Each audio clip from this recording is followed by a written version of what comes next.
Yeah, sure.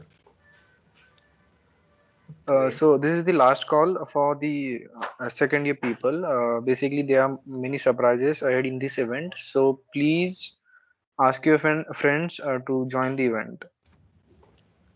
Yeah. So ठीक है guys, start करते हैं. मैं अपना screen share करता हूँ.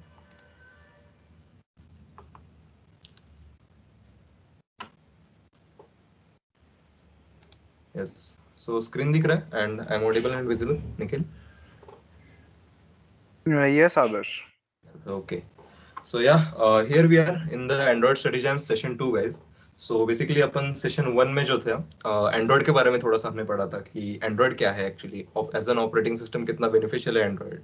एंड्रॉइड ऑपरेटिंग सिस्टम के आगे भी जाकर जो एप्स बनते हैं एंड्रॉइड में, वो हम कितने ज़्यादा मतलब उससे यूज टू है, और कितने ज़्यादा एप्स अभी मार्केट में है, और वो कैसे बनते हैं, ये थोड़ा सा ओवरव्यू देखा था हमने. उससे भी आगे जाकर हमने ये डिस्कस किया था कि ये जो एप्स बनते हैं वो हम कैसे बना सकते हैं एज ए डेवलपर. हम अगर अभी इंजीनियरिंग पढ़ रहे हैं तो ऑब्वियसली हम कहीं ना कहीं तो डेवलपर होने का मतलब हमारा ड्रीम है, right?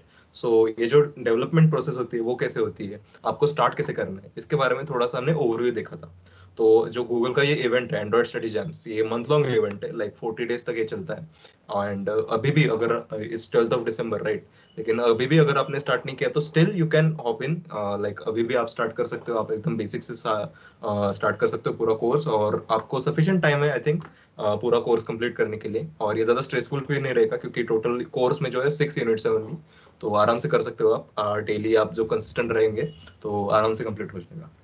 So yes, I am Adar Shete, Android Citizens Facilitator, and today we are going to look at first the Kotlin basics. Kotlin as a language कितनी बहुत ज़्यादा मतलब easy है, ये तो आपको पता ही है, पहले सेशन में अपन ये भी डिस्कस किया था. सो यहाँ पे हम देखेंगे थोड़े Kotlin के बेसिक्स. आपको जो प्रोग्रामिंग लिखते वक्त आपको बेसिक सिंटैक्स से स्टार्ट करना करना होता है, राइट? आपको फंक्शन कैसे लिखना है, वेरिएबल कैसे डिक्लेयर करना है, कंडीशंस क्या होते हैं, स्ट्रिंग इंटरपोलेशन, ये सब. ये थोड़े जाइगेंटिक वर्ड्स लग रहे होंगे जो लास्ट का मैंने बोला, थोड़ा इंटरपोलेशन वगैरह, लेकिन ट्रस्ट में बहुत ज़्यादा ईजी होता है. कॉटलिन तो एक्चुअली में बहुत ज़्यादा ईजी है. सो ये भी हम देखेंगे.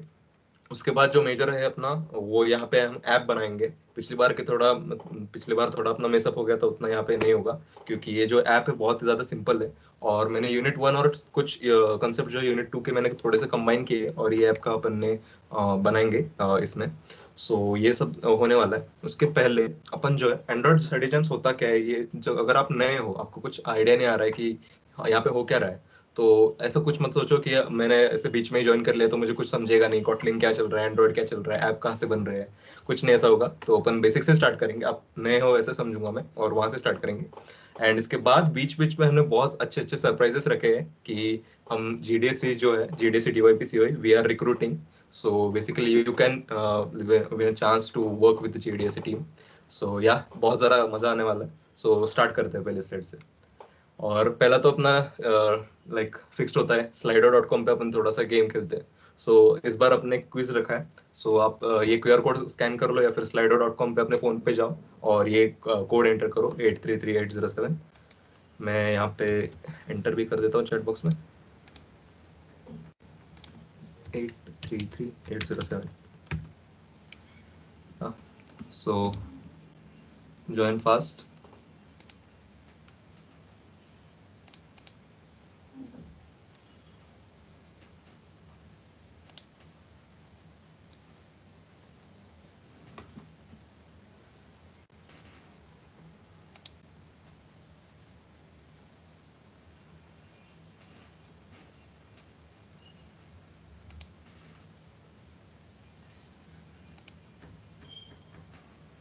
ओके गाइस, ज्वाइन कर लेना इस कोड पे. मैं फिर से प्रेजेंट पे स्क्रीन पे रख देता हूँ यहाँ पे. The code is 833807.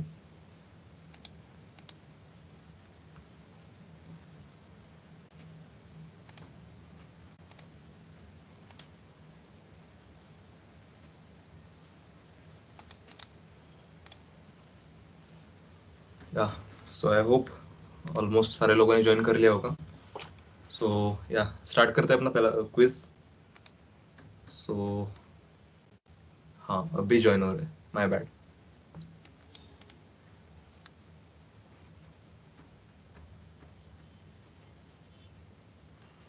Yes yes yes, join in.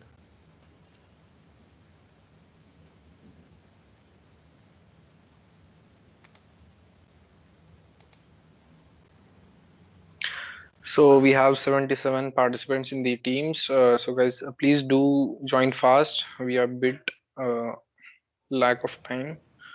Others, Yes. Yeah, I guess 28 of you are joined. थोड़ा fast join करना guys. फटाफट करना just है go पूरा. to slido.com and enter the code 833807, or else you can scan the QR code. Yes, yes, yes. Join fast.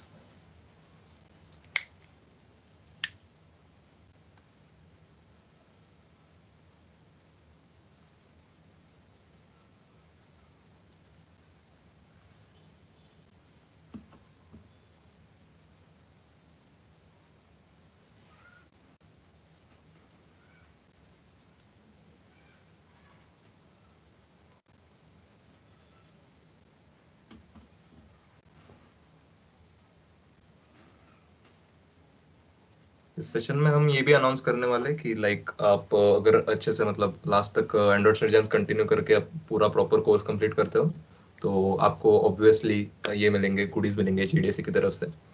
तो उसका भी announcement होने वाला है. और ये जो सेशन है वो पूरा वॉच रिकॉर्डेड तो है ही. सो यहाँ पे जो क्विज में जो अच्छे से परफॉर्म करेंगे उनका तो काउंट रख ही रहे हैं. सो या कीप दैट इन माइंड. मजा आने वाला है इस क्विज में. ज्यादा ये भी नहीं रखा मैंने, बहुत सिंपल रखा है बस. With some icebreaker questions. Yeah, I guess 52 students are here. 52 participants are here. You can start the quiz. Yes. So first question is Android was founded by Google. I think जिन्होंने पिछला वाला ये किया था so उनको पता ही होगा इसका आंसर. पिछले सेशन में हमने ब्रीफली डिस्कस भी किया था स्टार्टिंग में.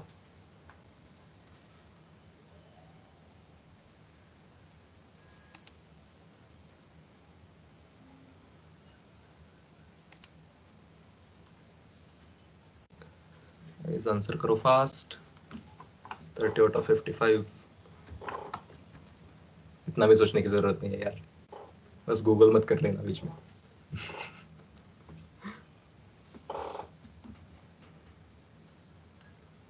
yes, yes, yes.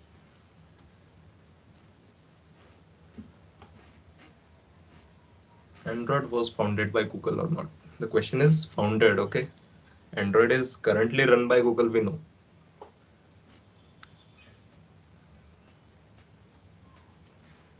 Perfect.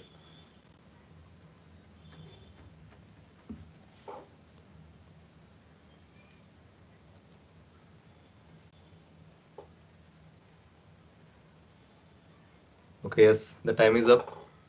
And the leaderboard looks like this. Ananya, आपने 5 seconds में इसका आंसर दे दिया था. अनन्या, यश, ओम, वेदिका एंड सार्थक. Congrats guys. So next question पे चलते हैं.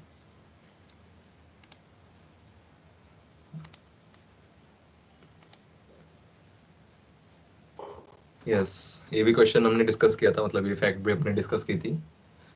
Is Android was originally built for cameras, true or false? Currently बहुत सारे डिवाइस तो होते ही है, लेकिन कैमरास के लिए ओरिजिनल बिल्ड किया था क्या? This is the question.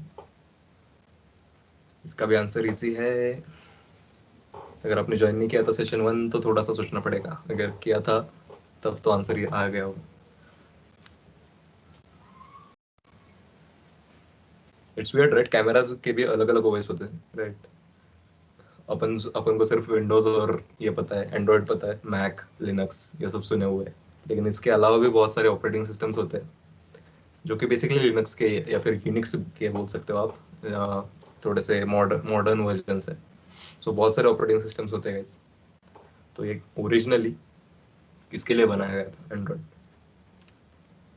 I guess 53 students have responded. We will show the leaderboard. Oh, Yash, nice. Yash, Rahul, Sarthak, Shreyas and Swapnil. Nice, nice guys. So अगले क्वेश्चन पे चलते हैं. And the answer was obviously true. Android was originally built for cameras, then it was brought by Google and then modify करके Android phones. Yeah. So next question पे चलते हैं. Which language is officially used in Android development? ये तो like बहुत easy हो गया. पूरा इसी पे तो चल रहा है अभी सेशन वगैरह.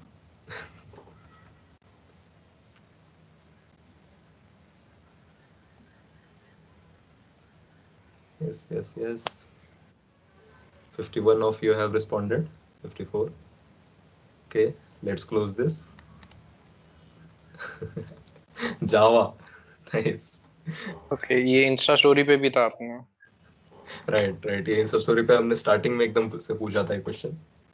So yes, guys, your answer is correct. 81% of you have correctly responded, and the leaderboard is सार्थक ने एक किया है. Nice. सार्थक, श्रेयस, यश, Rahul, Swapnil. Keep it up, guys. और ये अपना है लास्ट क्वेश्चन. कोड पढ़ो थोड़ा सा. What will be the output of the following Kotlin code? Code तो सिंपल ही है वैसे, ये मानना पड़ेगा. कोड बहुत सिंपल है. आपको Kotlin भी नहीं आते तो भी ये कोड समझ सकते हैं. So the first line is val age equals to 18 and there are two conditions. So आपको बस कंडीशन ये करना है, चेक करना है. First option is error, second option is voting not allowed, third option is voting allowed, and last option is print line voting allowed. ठीक से code करना, कोड चेक करना.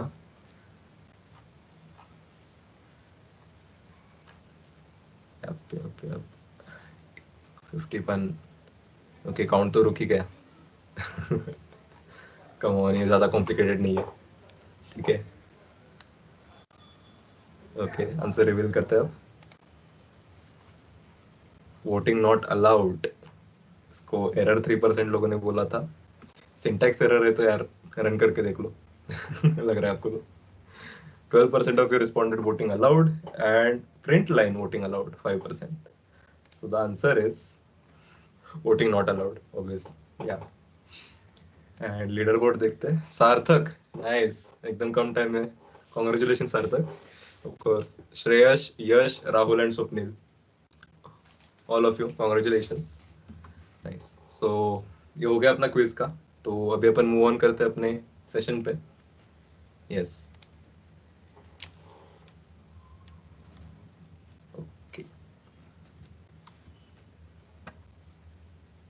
So what are our today's goals? मतलब अपन आज क्या क्या देखने वाले. मैंने पहले तो ब्रीफ दे ही दिया था, तो फिर से एक बार कर देता हूँ, रिपीट कर देता हूँ. फर्स्ट अपन देखेंगे what is Android citizens for those who are new here. आपको कुछ भी पता नहीं हो तो फिर भी आप यहाँ पे पूरा जान सकते हो क्या क्या चल रहा है यहाँ पे. उसके बाद एक interesting news from GDC DYPC of course about the recruitment. उसके बाद आता है कॉटलिन बेसिक्स. अपन कॉटलिन एज अ लैंग्वेज कितनी ज्यादा अमेजिंग है वो देखेंगे. उसमें कैसे लिखना है कोड एकदम स्क्रैच से, कैसे स्टार्ट करते हैं अपन, फंक्शंस क्या है, वेरिएबल्स क्या है, कंडीशंस कैसे डिफाइन करते हैं हम. तो ये सब चीजें होने वाली है. एकदम बेसिक बेसिक रहेगा. आपको कहीं पे भी एंड्रॉइड पूरे कोर्स करते वक्त प्रॉब्लम नहीं आना चाहिए कि यार कॉटलिन का सिंटैक्स ही भूल गया मैं. तो ये प्रॉब्लम नहीं आएगी डेफिनेटली.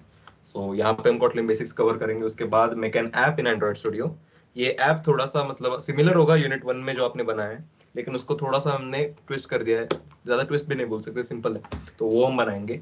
और उसके बाद अपन डाउट्स एंड डिस्कशंस. बहुत ज्यादा डाउट्स आ रहे हैं आपके, मतलब पर्सनल मैसेज पे आ रहे हैं, डिस्कॉर्ड पे आप ज्यादा पूछते नहीं हो शायद. सो पर्सनल पे मैं ज्यादा से ज्यादा डाउट्स तो सॉल्व कर ही रहा हूँ, फिर भी आप यहाँ पे पूछ लो.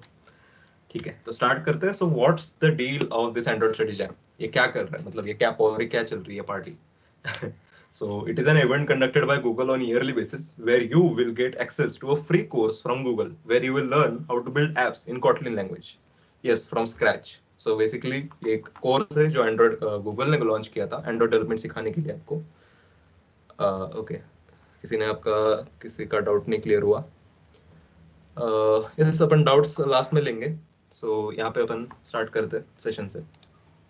सो ये कोर्स है जो गूगल ने लॉन्च किया है. तो यहाँ पे ये कोर्स स्टार्ट कैसे करना है आपको. तो बेसिकली ये जो कोर्स है ये सबके लिए ऑब्वियसली आप अभी भी ज्वाइन कर सकते हो. ये जो लिंक है मैं अभी चैट बॉक्स में मैं डाल देता हूँ. तो ये लिंक अगर आप विजिट करोगे तो आपको एक डॉक्यूमेंट मिलेगा. डॉक्यूमेंट में भी ओपन करके दिखा देता हूँ. So yeah this is the document. So यहाँ पे स्टेप बाय स्टेप आपको प्रोसेस दी गई है. मैं एक बार ब्रीफ कर लेता हूँ. So first step to start Android study jams is create your own Google developer profile.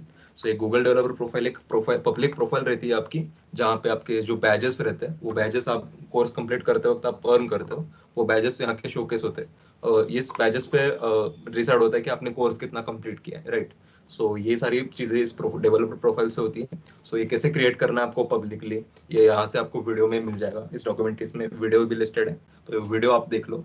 उसके बाद सेकंड ऑप्शन होता है फिल द गूगल फॉर्म. सो ये जो गूगल फॉर्म है हम जीडीसी कलेक्ट कर रहे हैं. सो यहाँ पे आपको अपनी सारी डिटेल्स और ये जो गूगल डेवलपर प्रोफाइल बनाई थी आपने, उसका पब्लिक जो यूआरएल आता है वो यूआरएल यहाँ पे फिल करना है. तो ये आप फॉर्म फिल करने के बाद ऑफिशियली आप एंड्रॉइड सर्च जेम्स में एंटर किए हो. इसके बाद जो आता है आपके मशीन को सेटअप करना. मशीन में आपको ऑब्वियसली एंड्रॉइड स्टूडियो जो एक सॉफ्टवेयर है जहाँ पे आप कोड लिखते हो एंड्रॉइड एप्स बनाने के लिए, वो है एंड्रॉइड स्टूडियो. सो एंड्रॉइड स्टूडियो कैसे डाउनलोड करना है, हर एक ऑपरेटिंग सिस्टम के लिए हमने एक ट्यूटोरियल देके रखा है यूट्यूब का. So Windows 10, Ubuntu, Mac all are covered. So आप यहाँ पे देख सकते हो. उसके बाद एक बहुत ज्यादा कॉमन एरर है हेक्सम, HAXM. सो ये एरर कैसे सॉल्व करना है आपके ऑपरेटिंग सिस्टम में, वो यहाँ पे इसका भी वीडियो दिया है. आप फिर भी आप पूछ सकते हो मुझसे, या फिर दूसरे ट्यूटोरियल्स भी ऑब्वियसली अवेलेबल है यूट्यूब पे बहुत सारे. उसके बाद आता है run your app on actual Android phone. आपका जो एंड्रॉइड फोन है उस पर आपका अगर आप मतलब डिवाइस उस पर रन करना चाहते हो आपका ऐप, तो वो भी उसका ट्यूटोरियल दिया है हमने.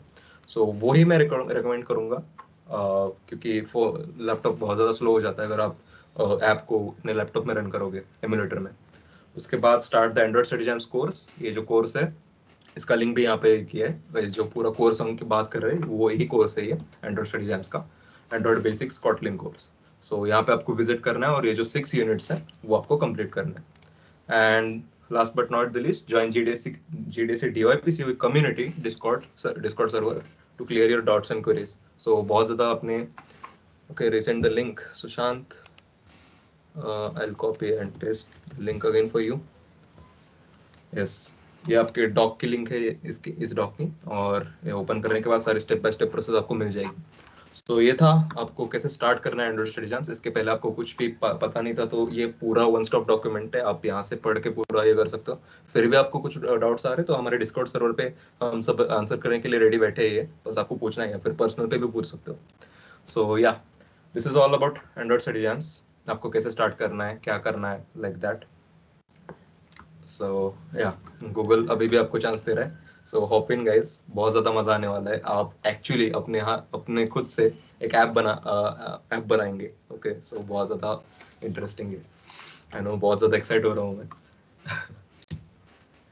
Yes, so we are officially on this page GDC recruitment. बहुत ज़्यादा क्वेश्चंस आ रहे थे हमें पर्सनल पे भी कि यार GDC में हमें टीम में पार्टिसिपेट करना है, इवेंट्स पे कैसे ऑर्गेनाइज करते हैं. सो बहुत ज़्यादा एक्साइटिंग होता है गाइस. ये बैक एंड में आपको लग सकता है कि क्या बस इवेंट ही तो प्लान कर रहे हैं, लेकिन बहुत ज़्यादा चीज़ें बैकग्राउंड में रन होती होती है. सो इसके बारे में हमारे GDC लीड निखिल भैया बताएंगे हमें. So Nikhil, can you please unmute. Hi Adarsh, thank you. Not for calling me भैया. Okay, so here we go. मुझे बहुत दिनों से मैसेज आ रहे थे स्टूडेंट्स के, मोर फ्रॉम सेकेंड ईयर, कि when are we recruiting coordinators. So during our introduction event हमने अनाउंस किया था कि we'll recruit coordinators from second year. Okay, and like तब हमने अनाउंस भी किया था कि will recruit them in November और December. So here we go now. In upcoming days will announce कि रिक्रूटमेंट प्रोसेस क्या है, लिंक वगैरह आपको क्या करना है, कौन सा फॉर्म भरना है. And let me tell you few things about that कि अभी जो GDSC टीम में है, they all are core team leads. Everyone is a lead in their respective domain. And हम जो कोऑर्डिनेटर्स रिक्रूट करेंगे वो भी लाइक ये लीड्स के अंडर वर्क करेंगे. एंड उसके बारे में आगे हमारे technical leads, PR leads and design leads आगे बताएंगे कि उनका क्या क्या रोल रहता है. सो लाइक आपका वेट खत्म हो रहा है. So like you should be excited now कि आप लोग अभी GDSC का पार्ट हो सकते हो. So I would like to hand over this to our core team leads. Adarsh, could you please move to the next slide, please? Yes. Okay. So from design team, Meghna Nakhate will guide you about her roles and responsibilities, how is working in design team in GDSC. Okay, Meghna, here you go. Yeah, thank you, Nikhil. Hi everyone, I'm design lead at GDSC DYPCE along with Sahil. He's also the design lead. yeah, and we at GDSC, DYPCE, like what do we do in design? So everything that you see, like in the form of graphic and everything, that is what we basically do. So like everyday assets and uh, for each event, whatever we have to do, that we include all of that in Figma. Like we have a centralized system there, and we design everything there. Um for like recruiting you guys, we have organized the design team library, and you all will be welcome there if like you get selected. Yeah, so welcome. Thanks. Yes, thank you, Meghna. Yeah, that's all about our designing team. Well, like designing team is like really responsible for all of the events that goes on here, and design is the most important aspect. Along with that comes the public relation, right? So public relation में बहुत ज़्यादा एक important aspect होता है, and our amazing PR leads are going to guide you with that. So public relations team, Sarah, can you please speak? Hello, hi Adarsh, I'm here. Hi. Yeah. Okay. So, hello everyone. My name is Sara Raju Bansode. I am the PR lead, and along by my side, I have Rishi Chaurasia as PR lead. So, what is PR team? Okay. So, just imagine that you wanted to attend this Android event, okay, and you were really very excited, but somehow the notification for this event didn't reach you. So, what would you do? You see all your friends posting, sharing all the memes, like all the photos that is related to the event, and yet you realize that you missed it all. Feels bad, I know. So, to make sure that the situation doesn't occur, PR team takes full responsibility. So, bottom line, PR team makes sure that every single soul concerned with the topic of the event knows that we are conducting the event, and they have to attend the event by registering themselves on the community page. So yeah, basically we will be handling all this social media postings and reaching out to people and strategizing a little bit more to how to improve our publicity. And there are a lot of things. So if you are excited, just register yourself for the interview process and bring your A game. So yeah, thank you. Thank you, Sarah. So that was all about our public relations team. And like public relation and design are the most important aspect of any event that goes on here in the GDSC. Along with that, the original content like Android, web development, competitive programming, machine learning, cloud, ये जो सारी चीजें हैं technical जो जलते हैं मतलब आपको टेक में भी ऑब्वियसली इंटरेस्ट होगा ही. So next up we have our technical team. आपके बहुत ज्यादा डोमेन्स आते हैं. So about the tech team will be calling Amay. Amay, can you please speak? Yes, am I audible? Yes, yes, Amay. Yeah. So everyone here, हम यहाँ पे GDSC में one thing we do in every event, हम कुछ सीखने आते हैं, right? Then एक नई टेक्नोलॉजी सीखते हैं. जैसे इस इवेंट में we are learning about Kotlin app development. पिछली हमने क्लाउड में 30 days of cloud में क्लाउड डेवलपमेंट के बारे में थोड़ा सीखा था and all, right? So tech team, which is more interesting. So basically, I'll just give you just what we do here. What we do is like we brainstorm on different ideas, what we can give to the community. Uh, Always we discuss about new tech stacks, what which is in the market or what the current industry requires. We brainstorm on what we can give the community, like what sessions we can plan, so that the students who don't know about the technologies, how we can teach them, or we have a good uh, social connections between many of the speakers and through LinkedIn and other connections and organizations. So we try to collaborate with them. We find out the best output for you through the tech team. Also, we also discuss on various projects and sessions we could conduct for the community. Basically, like if we suppose we could organize an event through which the students can learn as well as participate in the particular competition. So these are like different ways we can come through to make the event interesting, and that's all we do. Yeah, I think समझ गए होंगे. हाँ, right. So thanks, Amay, for this explanation regarding the tech team. So guys, now it is clear that we'll be looking for tech team, PR team, and design team. So apart from that, I would like to call Rohan to speak about like how we like how club में हम क्या करते हैं and like what is our day-to-day task and like everything. So Rohan Asbe, could you please unmute yourself? Hi guys, I'm Rohan Ashbe. I'm the management lead of our club, GDSC. So I'm going to talk about what we do exactly behind the scenes and what you guys will be doing. So one of the part will be like as you can see, we have set up this event. So one of the major things that most of the leads and most of the coordinators will be doing is setting up different events. And what goes on to events is, as you'll see in a later slide, we have gathered around sponsors, and sometimes you may have to find sponsors for the certain events on a very short notice. That is one of the tasks that may come across you.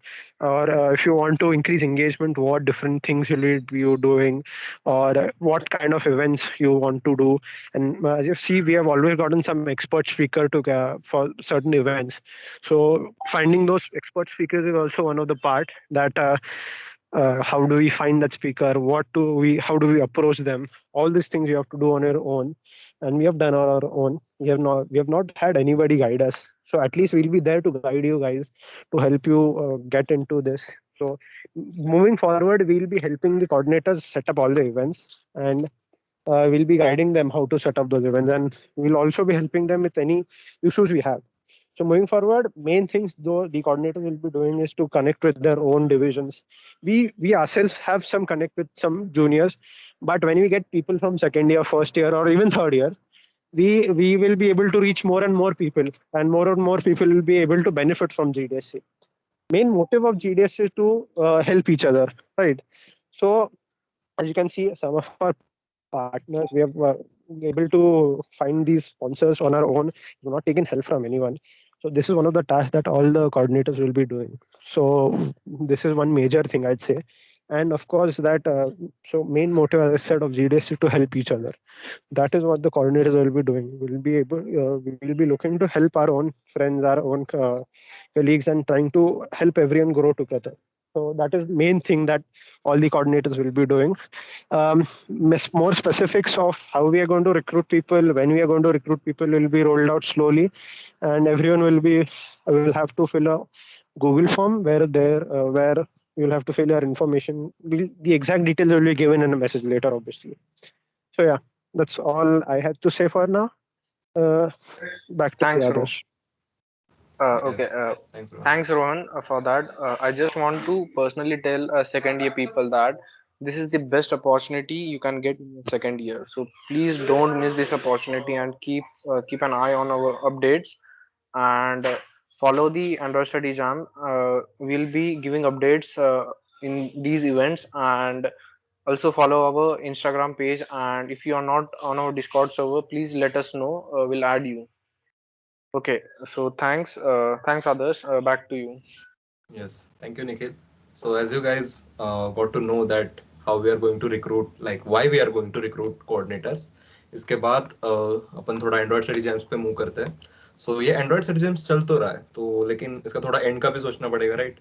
Last में अगर आपने समझ लो पूरा एकदम अच्छे से course complete कर लिया, आपने जो टास्क हमने यहाँ पे बोल रहे हैं वो सारे कंप्लीट कर लिए, उसके बाद आपको रिवॉर्ड्स तो बनता है, राइट? सो रिवॉर्ड्स जो है वो डेफिनेटली आपको मिलेंगे लास्ट में. One of the things are like पहले सर्टिफिकेट तो मिलेगा GDSC DYPCOE से, जो कि गूगल ने ऑफिशियली जो टेम्पलेट दिया था उससे आपको सर्टिफिकेट मिलेगा.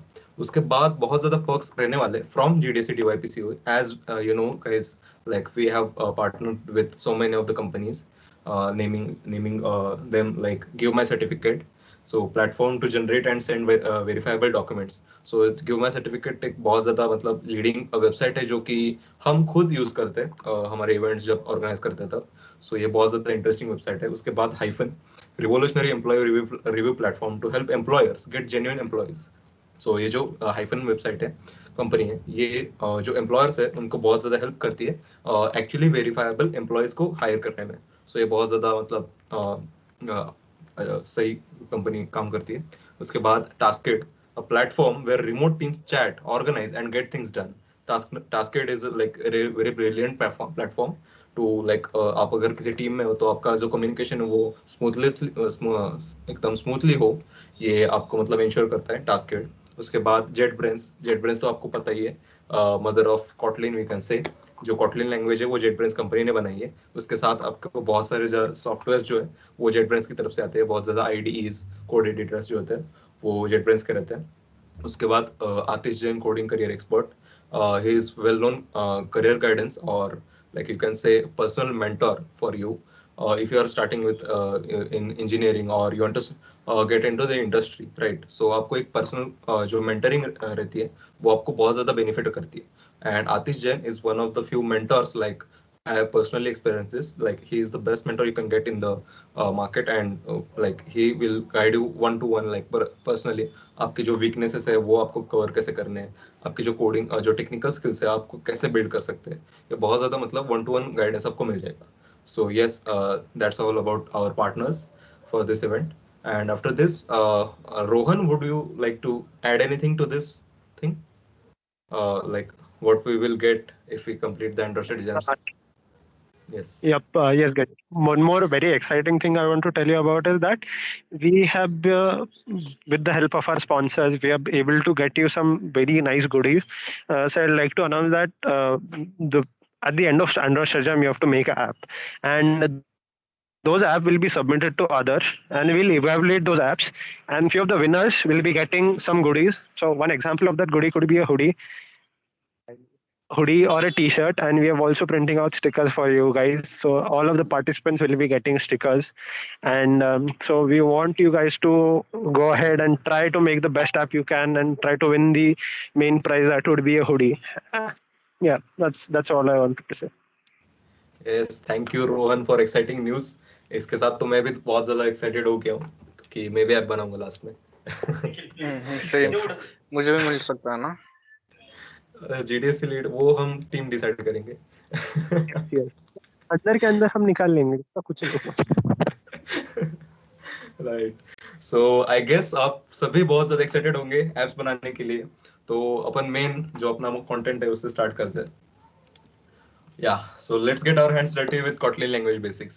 आप Kotlin लैंग्वेज के अगर बेसिक जो सिंटैक्स रहता है वो आप सीखना चाहते हो तो ये अपन सेशन में थोड़ा सा क्रैश कोर्स टाइप करेंगे। हर एक जो कंसेप्ट है वो अपन मतलब थोड़ा सा गो थ्रू करेंगे, और जो Kotlin जो सिंटैक्स है उसको मतलब थोड़ा सा फैमिलियर होने की कोशिश करते हैं। सो बेसिकली ये जो Kotlin प्लेग्राउंड है जो एंड्रॉइड डेवलपर्स इस वेबसाइट पे है, मैं यहाँ पे लिंक पे पेस्ट कर देता हूँ। I just copy this link URL and put it in chat box. You don't need to visit this link right now, but just keep that in mind. Like ये वेबसाइट जो है यहाँ पे आप Kotlin जो है वो बेसिकली प्रैक्टिस कर सकते हो। बहुत ज़्यादा प्लेटफॉर्म से ऑनलाइन Kotlin को प्रैक्टिस करने के लिए, लेकिन ये जो एंड्रॉइड का ऑफिशियल है सो हम इसे यूज़ करते हैं।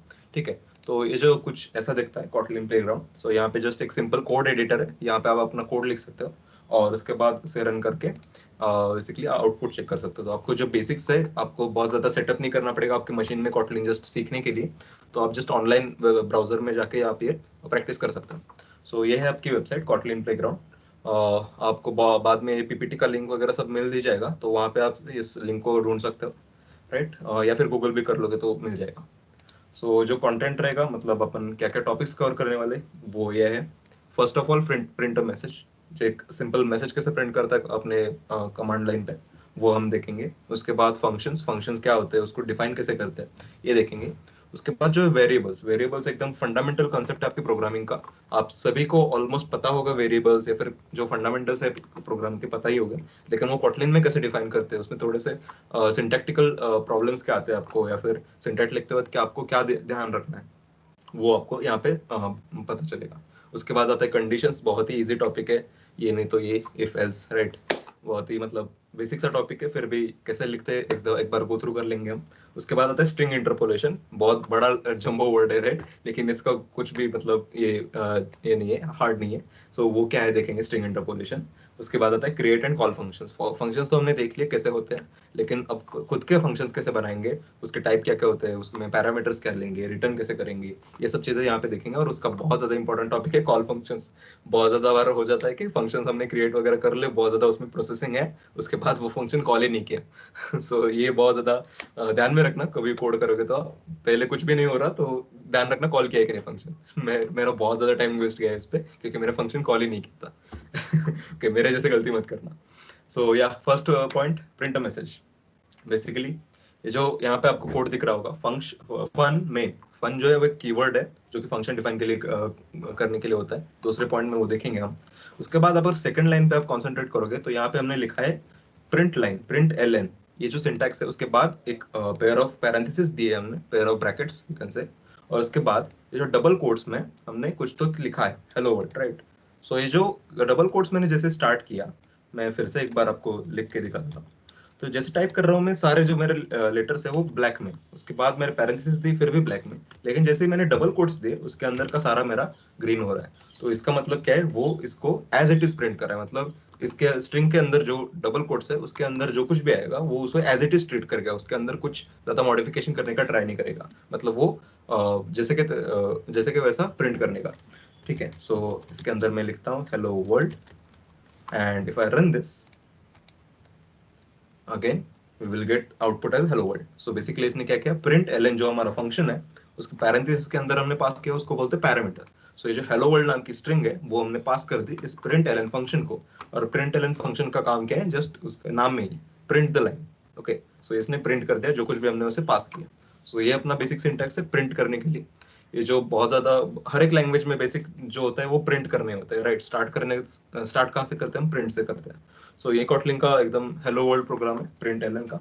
उसके बाद दूसरा टॉपिक है हमारा फंक्शंस। फंक्शंस हमने एकदम स्टार्टिंग में ही देख लिए थे कि क्या कैसे होता है फंक्शन। तो फंक्शन आपको डिफाइन करने के लिए या फिर आइडेंटिफाई करने के लिए फंक्शन एक कीवर्ड है, बेसिक सिंपल सा, FUN, fun, it's fun, right. तो fun is a keyword where like you can type that keyword and उसके आगे आप जो कुछ भी लिखते हो वो होता है आपका फंक्शन का नेम। हर एक चीज को आइडेंटिफाई करने के लिए कुछ तो यूनिकली नेम होना चाहिए, राइट। जैसे मेरा नाम आदर्श है वैसे यूनिक नेम होता है। तो बेसिकली मेन इस मेरे फंक्शन का नाम है, तो मैंने लिखा फन मेन, उसके बाद मैंने दिए पैरेंथेसिस। ये जो पैरेंथेसिस है वो उसके अंदर हम जो कुछ भी जो डेटा एक्सपेक्ट करते हैं, मतलब हमें कुछ तो प्रोसेसिंग करने के लिए डेटा एक्सपेक्ट करना है यूजर से, वो हम यहाँ पे लिख सकते हैं कि भाई मुझे ये सारा डेटा चाहिए, इसके बाद ही मैं ये कोड जो तूने दिया है वो रन कर सकता हूँ। ठीक है, वो सब जाएगा पैरेंथेसिस के अंदर। उसके बाद आता है अपना करली ब्रेसेस। ये जो करली ब्रेसेस के अंदर जो कुछ भी कोड लिखा है हमने वो होता है फंक्शन बॉडी। इस फंक्शन बॉडी में आप जो कुछ भी लिखते हो वो 1 बाय 1 लाइन बाय लाइन का प्रोसेस होता है, और ये सारी प्रोसेस मतलब ये फंक्शन की बॉडी हो गई, ये फंक्शन का एक्चुअल मतलब क्या बोल सकते हैं, कोर है, वो रन होता है। तो बेसिकली ऐसा होता है फंक्शन दिखने में, फन मेन, उसके बाद एक पेयर ऑफ पैरेंथेसिस एंड उसके बाद एक पेयर ऑफ करली ब्रेसेस जिसके अंदर आप अपना सारा कोड लिखते हो। Okay, so it's all about functions. उसके बाद तीसरा आता है अपना वेरिएबल्स। सो वेरिएबल्स क्या आता है, वेरिएबल लाइक इमेजिन कीजिए आप एक आपको कुछ तो सामान होल्ड करना है, जैसे कि मुझे एक मोबाइल होल्ड करना है, उसको मैं होल्ड करने के लिए एक बॉक्स का यूज करता हूँ। ठीक है, बॉक्स अब यहाँ पे है नहीं, तो बॉक्स जो है वो मेरा वेरिएबल है, जो एक कंटेनर है। इस कंटेनर के अंदर मैं कुछ भी डेटा डाल सकता हूँ, अब मेरे कुछ भी सामान डाल सकता हूँ। ओके, सो जो वेरिएबल है उसको हम बॉक्स की तरह कंसिडर करते हैं, उस बॉक्स के अंदर हम कुछ भी अपना डेटा डाल सकते हैं और उस बॉक्स को कहीं भी ले जाकर यूज कर सकते हैं। तो मैंने डेटा है वो किसी वेरिएबल में सेव कर दिया, और वो वेरिएबल को किसी कहीं पे भी मैंने यूज किया तो वो डेटा जो है मुझे अल्टीमेटली मिल गया। तो बेसिकली कंटेनर होता है वेरिएबल जिसके अंदर हम डेटा स्टोर करते हैं। तो वो कैसे करते हैं कोटलिन में, तो स्क्रीन पर अगर आप देखेंगे तो मैं यहाँ पे अगर वैल लिखता हूँ और वैल मैंने लिख दिया, अगर मेरे वेरिएबल का नाम मुझे रखना है माई एज, सो यहाँ पे मैंने लिख दिया माई एज। सो मैं क्या कर रहा हूँ, वैल जो मेरा कीवर्ड है वो कीवर्ड बताते हैं कि मुझे मैं सामने एक वेरिएबल डिक्लेयर कर रहा हूँ। ठीक है, तो ये कीवर्ड है। उसके बाद मैं माई एज लिखता हूँ, माई एज क्या है, मेरे वेरिएबल का नाम है, सिंपल। उसके बाद इक्वल टू के बाद जो भी कुछ भी लिखता हूँ मैं, वो वैल्यू जो है वो माई एज नाम के मेरे वेरिएबल में सेव हो जाएगी। सो अगर मैंने लिख दिया यहाँ पे माई एज इज 21, सो 21 ये जो वैल्यू है वो मेरे माई एज के बॉक्स में मतलब वेरिएबल में सेव हो जाएगी। उसके बाद अगर मुझे इसे प्रिंट करके देखना है, सो मैंने प्रिंट एलन लिखा, उसके बाद पेयर ऑफ पैरेंथेसिस एंड इसके बाद मैंने जो लिखा माई एज, मतलब यहाँ पे मैंने डबल कोट्स नहीं दिए। ठीक है, जो डबल कोट्स वो यहाँ पे मिसिंग है, तो इसका मतलब क्या है, जो कुछ भी मैं यहाँ पे लिख रहा हूँ वो किसी वेरिएबल का रेफरेंस है, या वो किसी वेरिएबल या फिर फंक्शन का नाम हो सकता है, इसलिए उसको डबल कोट्स के अंदर नहीं डाला। डबल कोट्स का अंदर डाला तो वो कुछ भी प्रोसेसिंग नहीं करता, वो जैसे कैसे प्रिंट कर देता है। सो यहाँ पे मैंने माई एज लिखा, इसको रन कर दिया एंड द आंसर इज 21। या so this is how the variable works. बहुत ज्यादा थोड़ा सा और कॉम्प्लिकेट होता है, बट लेकिन बेसिक जो चीजें है वो वही है, वेरिएबल को डिफाइन करना, उसमें वैल्यू डालना और उसको यूज करना।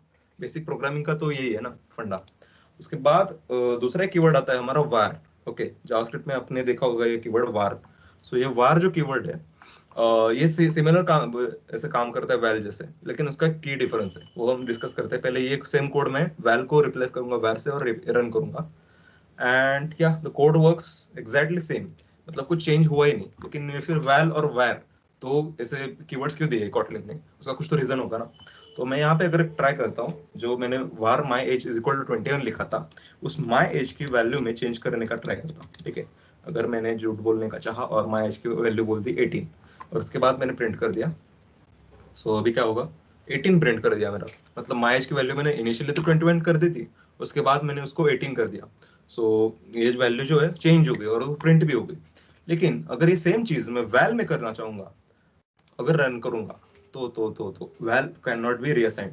मतलब ये जो फंडामेंटल डिफरेंस है वो यही है कि वैल जो होता है वो हमारी कांस्टेंट वैल्यू होती है, और वैर जो होती है VAR वो वेरिएबल वैल्यू होती है, मतलब उसको कभी भी हम चेंज कर सकते हैं। लेकिन वैल अगर आपने डिसाइड कर दिया वैल्यू वैल, तो वो थ्रू आउट द कोड आपके कांस्टेंट रहता है, उसको रीअसाइन नहीं कर सकते आप, बाद में उसको चेंज नहीं कर सकते। यही था basic difference. Val is a constant value, var is a variable value, you can change it any time. या इट्स ऑल अबाउट वेरिएबल्स। उसके बाद देखते थोड़ा conditions. Yes, if anybody is unmute please mute yourself for now. हाँ, conditions अपन देखेंगे। Conditions क्या है, बेसिकली इफ एल्स कंडीशन है। अगर मतलब ए वेरिएबल की वैल्यू अगर x है तो ये चीज करो, अगर y है तो ये दूसरी चीज करो। बेसिकली यही बताना है आपको। बहुत ज्यादा डिसीजन लेने पड़ते हैं राइट प्रोग्राम में आपको, तो ये डिसीजंस जो है वो बेसिक कंडीशंस पे डिसाइडेड होते हैं। तो इफ कंडीशन अगर मुझे लिखनी है तो मैं इफ कीवर्ड लिखता हूँ, उसके बाद पैरेंथेसिस, उसके अंदर मेरी जो है कंडीशन है, अगर ये कंडीशन ट्रू होती है तो ही मेरा इसके अंदर का कोड रन करो। मैंने अगर लिख दिया यहाँ पे my age greater than 18, then pair of curly braces दिया, उसके अंदर मैंने लिख दिया प्रिंट ln, और लाइक डबल कोट्स में मैंने लिख दिया allowed to vote. Okay, and इसके बाद मैंने एल्स लिखा यहाँ पे, एल्स ये भी एक कीवर्ड है। उसके बाद मैंने यहाँ पे कंडीशन पैरेंथेसिस नहीं डाला। पैरेंथेसिस क्यों नहीं डाला, क्योंकि इफ में मेरी जो कंडीशन थी वही अगर ट्रू आ गई तो इफ का ब्लॉक था, और अगर ट्रू नहीं आती है तो एल्स का ब्लॉक है, सिंपल। सो एल्स के अंदर मैं जो डायरेक्टली करली ब्रेसेस दूंगा और इसमें मेरा कोड लिखूंगा print ln and not allowed to vote, simple. अब इसको रन करके देखते हैं क्या आता है। क्या आता है, अनरिजॉल्व पैरेंथेसिस प्रिंट n। यहाँ पे मैंने टाइपो कर दिया सिंपल, फिर भी एरर आ रहा है, तो ऐसे टाइपोज वगैरह नहीं करने। फिर से रन करते हैं, अलाउड टू वोट। या सो बेसिक यही था अपना कंडीशंस की, अगर ये कंडीशन ट्रू होती है तो मुझे ये कोड रन करना है, एल्स मुझे ये कोड रन करना है, सिंपल इनफ। उसके बाद अपना जो है स्ट्रिंग इंटरपोलेशन। स्ट्रिंग इंटरपोलेशन बहुत ज़्यादा जंबो वर्ड लगता है, लेकिन है कुछ भी नहीं इसमें। सो बेसिकली होता क्या है कि अगर मैंने यहाँ पे वैल माई एज लिख दिया 21, उसके बाद मैंने एक वैल माई नेम कर दिया और मैंने लिख दिया मेरा नेम आदर्श, और इसको मैंने अगर प्रिंट करने का चाहा तो बेसिकली हम पहले कैसे करते थे, एक तो मैं ऐसे स्ट्रिंग में लिखता था या फिर मेरी वेरिएबल की वैल्यू यूज करता था। Okay, so yes, anybody is unmute. Okay, उसके बाद अपन देखते हैं प्रिंट ln माई एज। अगर मेरे को अगर नेम भी प्रिंट करना है तो मैं अलग से प्रिंट लाइन लिखूंगा और इसके अंदर माई नेम लिखूंगा। लेकिन मुझे एक बड़ा सा मैसेज प्रिंट करना है जिसके अंदर ये दोनों वैल्यूज मेरी यूज हो रही है, तो कैसे करूंगा मैं, तो उसी को बोलते हैं हम स्ट्रिंग इंटरपोलेशन। स्ट्रिंग इंटरपोलेशन क्या है, बेसिकली मैं एक ही डबल कोट्स देता हूँ और उसके अंदर मैं अपनी स्टैटिक स्ट्रिंग भी लिखूंगा, जो कुछ भी मुझे प्रिंट करना है वो वैसे का वैसा भी लिखूंगा। उसके अंदर मैं वेरिएबल्स की वैल्यू भी यूज करूंगा, दोनों का कॉन्केटिनेशन, मतलब दोनों का ये मुझे मिक्सचर करना है। तो मैं लिखूंगा माई नेम इज, इसके बाद मुझे जो है वो जो कुछ भी मेरे वेरिएबल का वैल्यू है माई नेम का वो मुझे प्रिंट करना है। उसके लिए मैं यहाँ पे डॉलर साइन यूज करता हूँ, और डॉलर साइन के बाद जो है मेरा वेरिएबल का वैल्यू, मतलब जो नेम है मेरा वेरिएबल का वो यूज करता हूँ माई नेम। जैसे कि वैसा आपको करना है कि my name is exactly type like this, उसके बाद एंड माई एज इज, उसके बाद भी मैं एक डॉलर साइन देता हूँ और उसके बाद लिखता हूँ माई एज। ठीक है, तो यहाँ पे क्या किया मैंने, स्ट्रिंग के अंदर ही लिख रहा हूँ, ठीक है। स्ट्रिंग के अंदर ग्रीन है, इसका मतलब ये नहीं है कि सारा का सारा मतलब ऐसे कैसा प्रिंट हो जाएगा, डॉलर नहीं प्रिंट होगा। यहाँ पे क्या प्रिंट होता है देखते हैं। Yes, my name is Adarsh and my age is 21। यहाँ पे जो है मेरे स्ट्रिंग ने जैसे कि वैसा प्रिंट नहीं किया है, डॉलर साइन को ऐसे दिखाया नहीं स्क्रीन पे, और यहाँ पे उसने प्रॉपरली वैल्यूज जो है वो की है। कैसे वैल्यूज लिए, माय नेम इज स्टैटिक, वो कुछ भी चेंज नहीं हुआ, उसके बाद डॉलर साइन दिया। डॉलर साइन ने बताया कि भाई रुक, ये जो है वेरिएबल का नाम है, so my name is a variable name, उसने उसका वैल्यू लिया, उसे रिप्लेस कर दिया। उसके बाद एंड माय एज इज, ये भी स्टैटिक है। उसके बाद डॉलर साइन है, मैंने बताया my age is a variable, okay, my age का वैल्यू चाहिए मुझे, माय एज का वैल्यू लिया 21। उसके बाद फाइनल स्ट्रिंग अपनी तैयार हो गई, my name is Adarsh and my age is 21। ये बहुत ज्यादा मतलब आपको कोड को छोटा करता है। जावा में आपको ये प्लस प्लस जो प्लस प्लस से लिखना पड़ता था बार बार, वो हम यहाँ पे रिड्यूस करके जो डॉलर साइन यूज करते हैं। सो ये एडवांटेज है कॉटलिन का, स्ट्रिंग इंटरपोलेशन। उसके बाद आता है क्रिएट एंड कॉल फंक्शंस। अपने तो देखा मेन फंक्शन कैसे क्रिएट किया था हमने, लेकिन अपना खुद का फंक्शन कैसे बनाना है यहाँ पे, वो हम यहाँ पे देखेंगे। मेरे लेट से मुझे सपोज ये जो मेरे एज प्रिंट करने का प्रोग्राम है, उसे मुझे कन्फाइड करना है एक किसी ब्लॉक में। मतलब ये जो फंक्शन है, मतलब ये जो काम है मुझे बार बार करना है मेरे प्रोग्राम में, तो मैं उसे एक बॉक्स के अंदर रख दूंगा और वो बॉक्स को मैं बार बार यूज करता रहूंगा, ठीक है, उसकी कॉपी बनाता रहूंगा। तो ये बेसिकली काम जो है फंक्शन का काम है। फंक्शन क्या है, एक सेट ऑफ इंस्ट्रक्शंस रहते हैं जो कि आपको बार बार आपको कॉल करने लग सकते हैं, इसलिए आपको एक साथ ही लिख दिया और उसे फंक्शन का नाम दे दिया, तो उस फंक्शन का नाम कॉल करते ही वो सारे इंस्ट्रक्शंस रन हो जाएंगे। सो ऐसे ही करता है अपन। एक मैंने फंक्शन नया डिफाइन करने के लिए fun फन नाम का कीवर्ड यूज किया। उसके बाद मेरे फंक्शन का नाम आता है, वो है, मैंने अगर लिख दिया प्रिंट माई एज, ऐसे मेरे, excuse me, so print my age is my function name. उसके बाद मैंने pair of parenthesis and pair of curly braces दे दिए। उसके बाद मैंने आपको बोला था कि इस पेयर ऑफ पैरेंथेसिस का काम क्या होता है, यहाँ पे हम वेरिएबल्स को एक्सपेक्ट करते हैं, वैल्यूज को एक्सपेक्ट करते हैं। तो यहाँ पे एक्सपेक्ट करते वक्त मैंने लिख दिया यहाँ पे मुझे एज एक्सपेक्टेड है, और इस एज का जो है वो टाइप होता है, मतलब हर एक वेरिएबल जो है किसी भी टाइप का नहीं हो सकता। यहाँ पे हमने लिख दिया वेल माई एज 21 और वेल माई नेम इज आदर्श। 21 तो एक नंबर है और आदर्श जो है वो एक स्ट्रिंग है, डबल वर्ड्स के अंदर मतलब स्ट्रिंग है। तो ये अलग अलग टाइप्स होते हैं। सो ये टाइप कौन सा है ये भी मुझे एक्सपेक्टेड है कि मुझे इसी टाइप का सिर्फ वेरिएबल चाहिए। अगर दूसरे कुछ टाइप का आया तो मैं इसे प्रोसेस नहीं कर पाऊंगा, राइट, आपको कुछ ना कुछ तो एरर मिल जाएगा। इसलिए हम यहाँ पे उसका एक्सप्लिसिटली मेंशन करते हैं, वो करते हैं हम कोलन साइन के साथ। ये जो कोलन जो है ये हमारा मतलब कॉटलिन को बताता है कि इसके बाद जो लिखने वाला है वो उसका टाइप है, उस टाइप का वेरिएबल उससे मिलने वाला है। तो मैंने लिख दिया INT, आई कैपिटल। सो ये बताता है कि मुझे एज नाम का वेरिएबल चाहिए, उसका जो टाइप है, डेटा टाइप, वो INT रहेगा, इंट। उसके बाद मैंने प्रिंट कर दिया प्रिंट ln एंड लिख दिया माई एज इज, और उसके बाद मैंने इंटरपोलेशन वाला डॉलर साइन यूज किया और उसके बाद लिख दिया एज। ठीक है, ये फंक्शन तो हमने लिख लिया, लेकिन ये अगर रन करेंगे तो नहीं होगा ऑब्वियसली, पहले ही मैंने बता दिया था, कॉल नहीं किया हमने। कॉल क्या करेंगे, कैसे करेंगे इसको, मैंने लिख दिया प्रिंट माई एज, उसके साथ साथ दे दिया मैंने पेयर ऑफ पैरेंथेसिस। लेकिन ये इससे काम नहीं बनेगा, पेयर ऑफ पैरेंथेसिस ने वो कुछ तो एक्सपेक्ट कर रहा है, वो हमें एक्सपेक्टेशन को डिलीवर करना होगा। उसको हमने दे दिया एक माई एज। जो माई एज हमने ऊपर बनाया था उसका एक कॉपी मैंने इस प्रिंट माई एज को दे दिया, उसको बोला कि इसको आगे प्रोसेस कर। तो प्रिंट माई एज काम क्या करेगा, उसको लेगा और प्रोसेस करेगा जो कुछ भी हमने लिखा है। इसको रन करेंगे and yes my age is 21। Basically यही काम जो है हमने दूसरे फंक्शन से करवा लिया।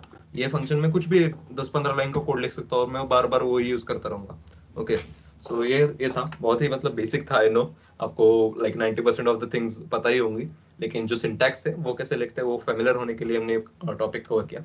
इसमें किसी को कुछ डाउट्स है अभी आप पूछ सकते हो अनम्यूट करके या फिर चैट बॉक्स में, नहीं तो हम आगे बढ़ते हैं। Anybody?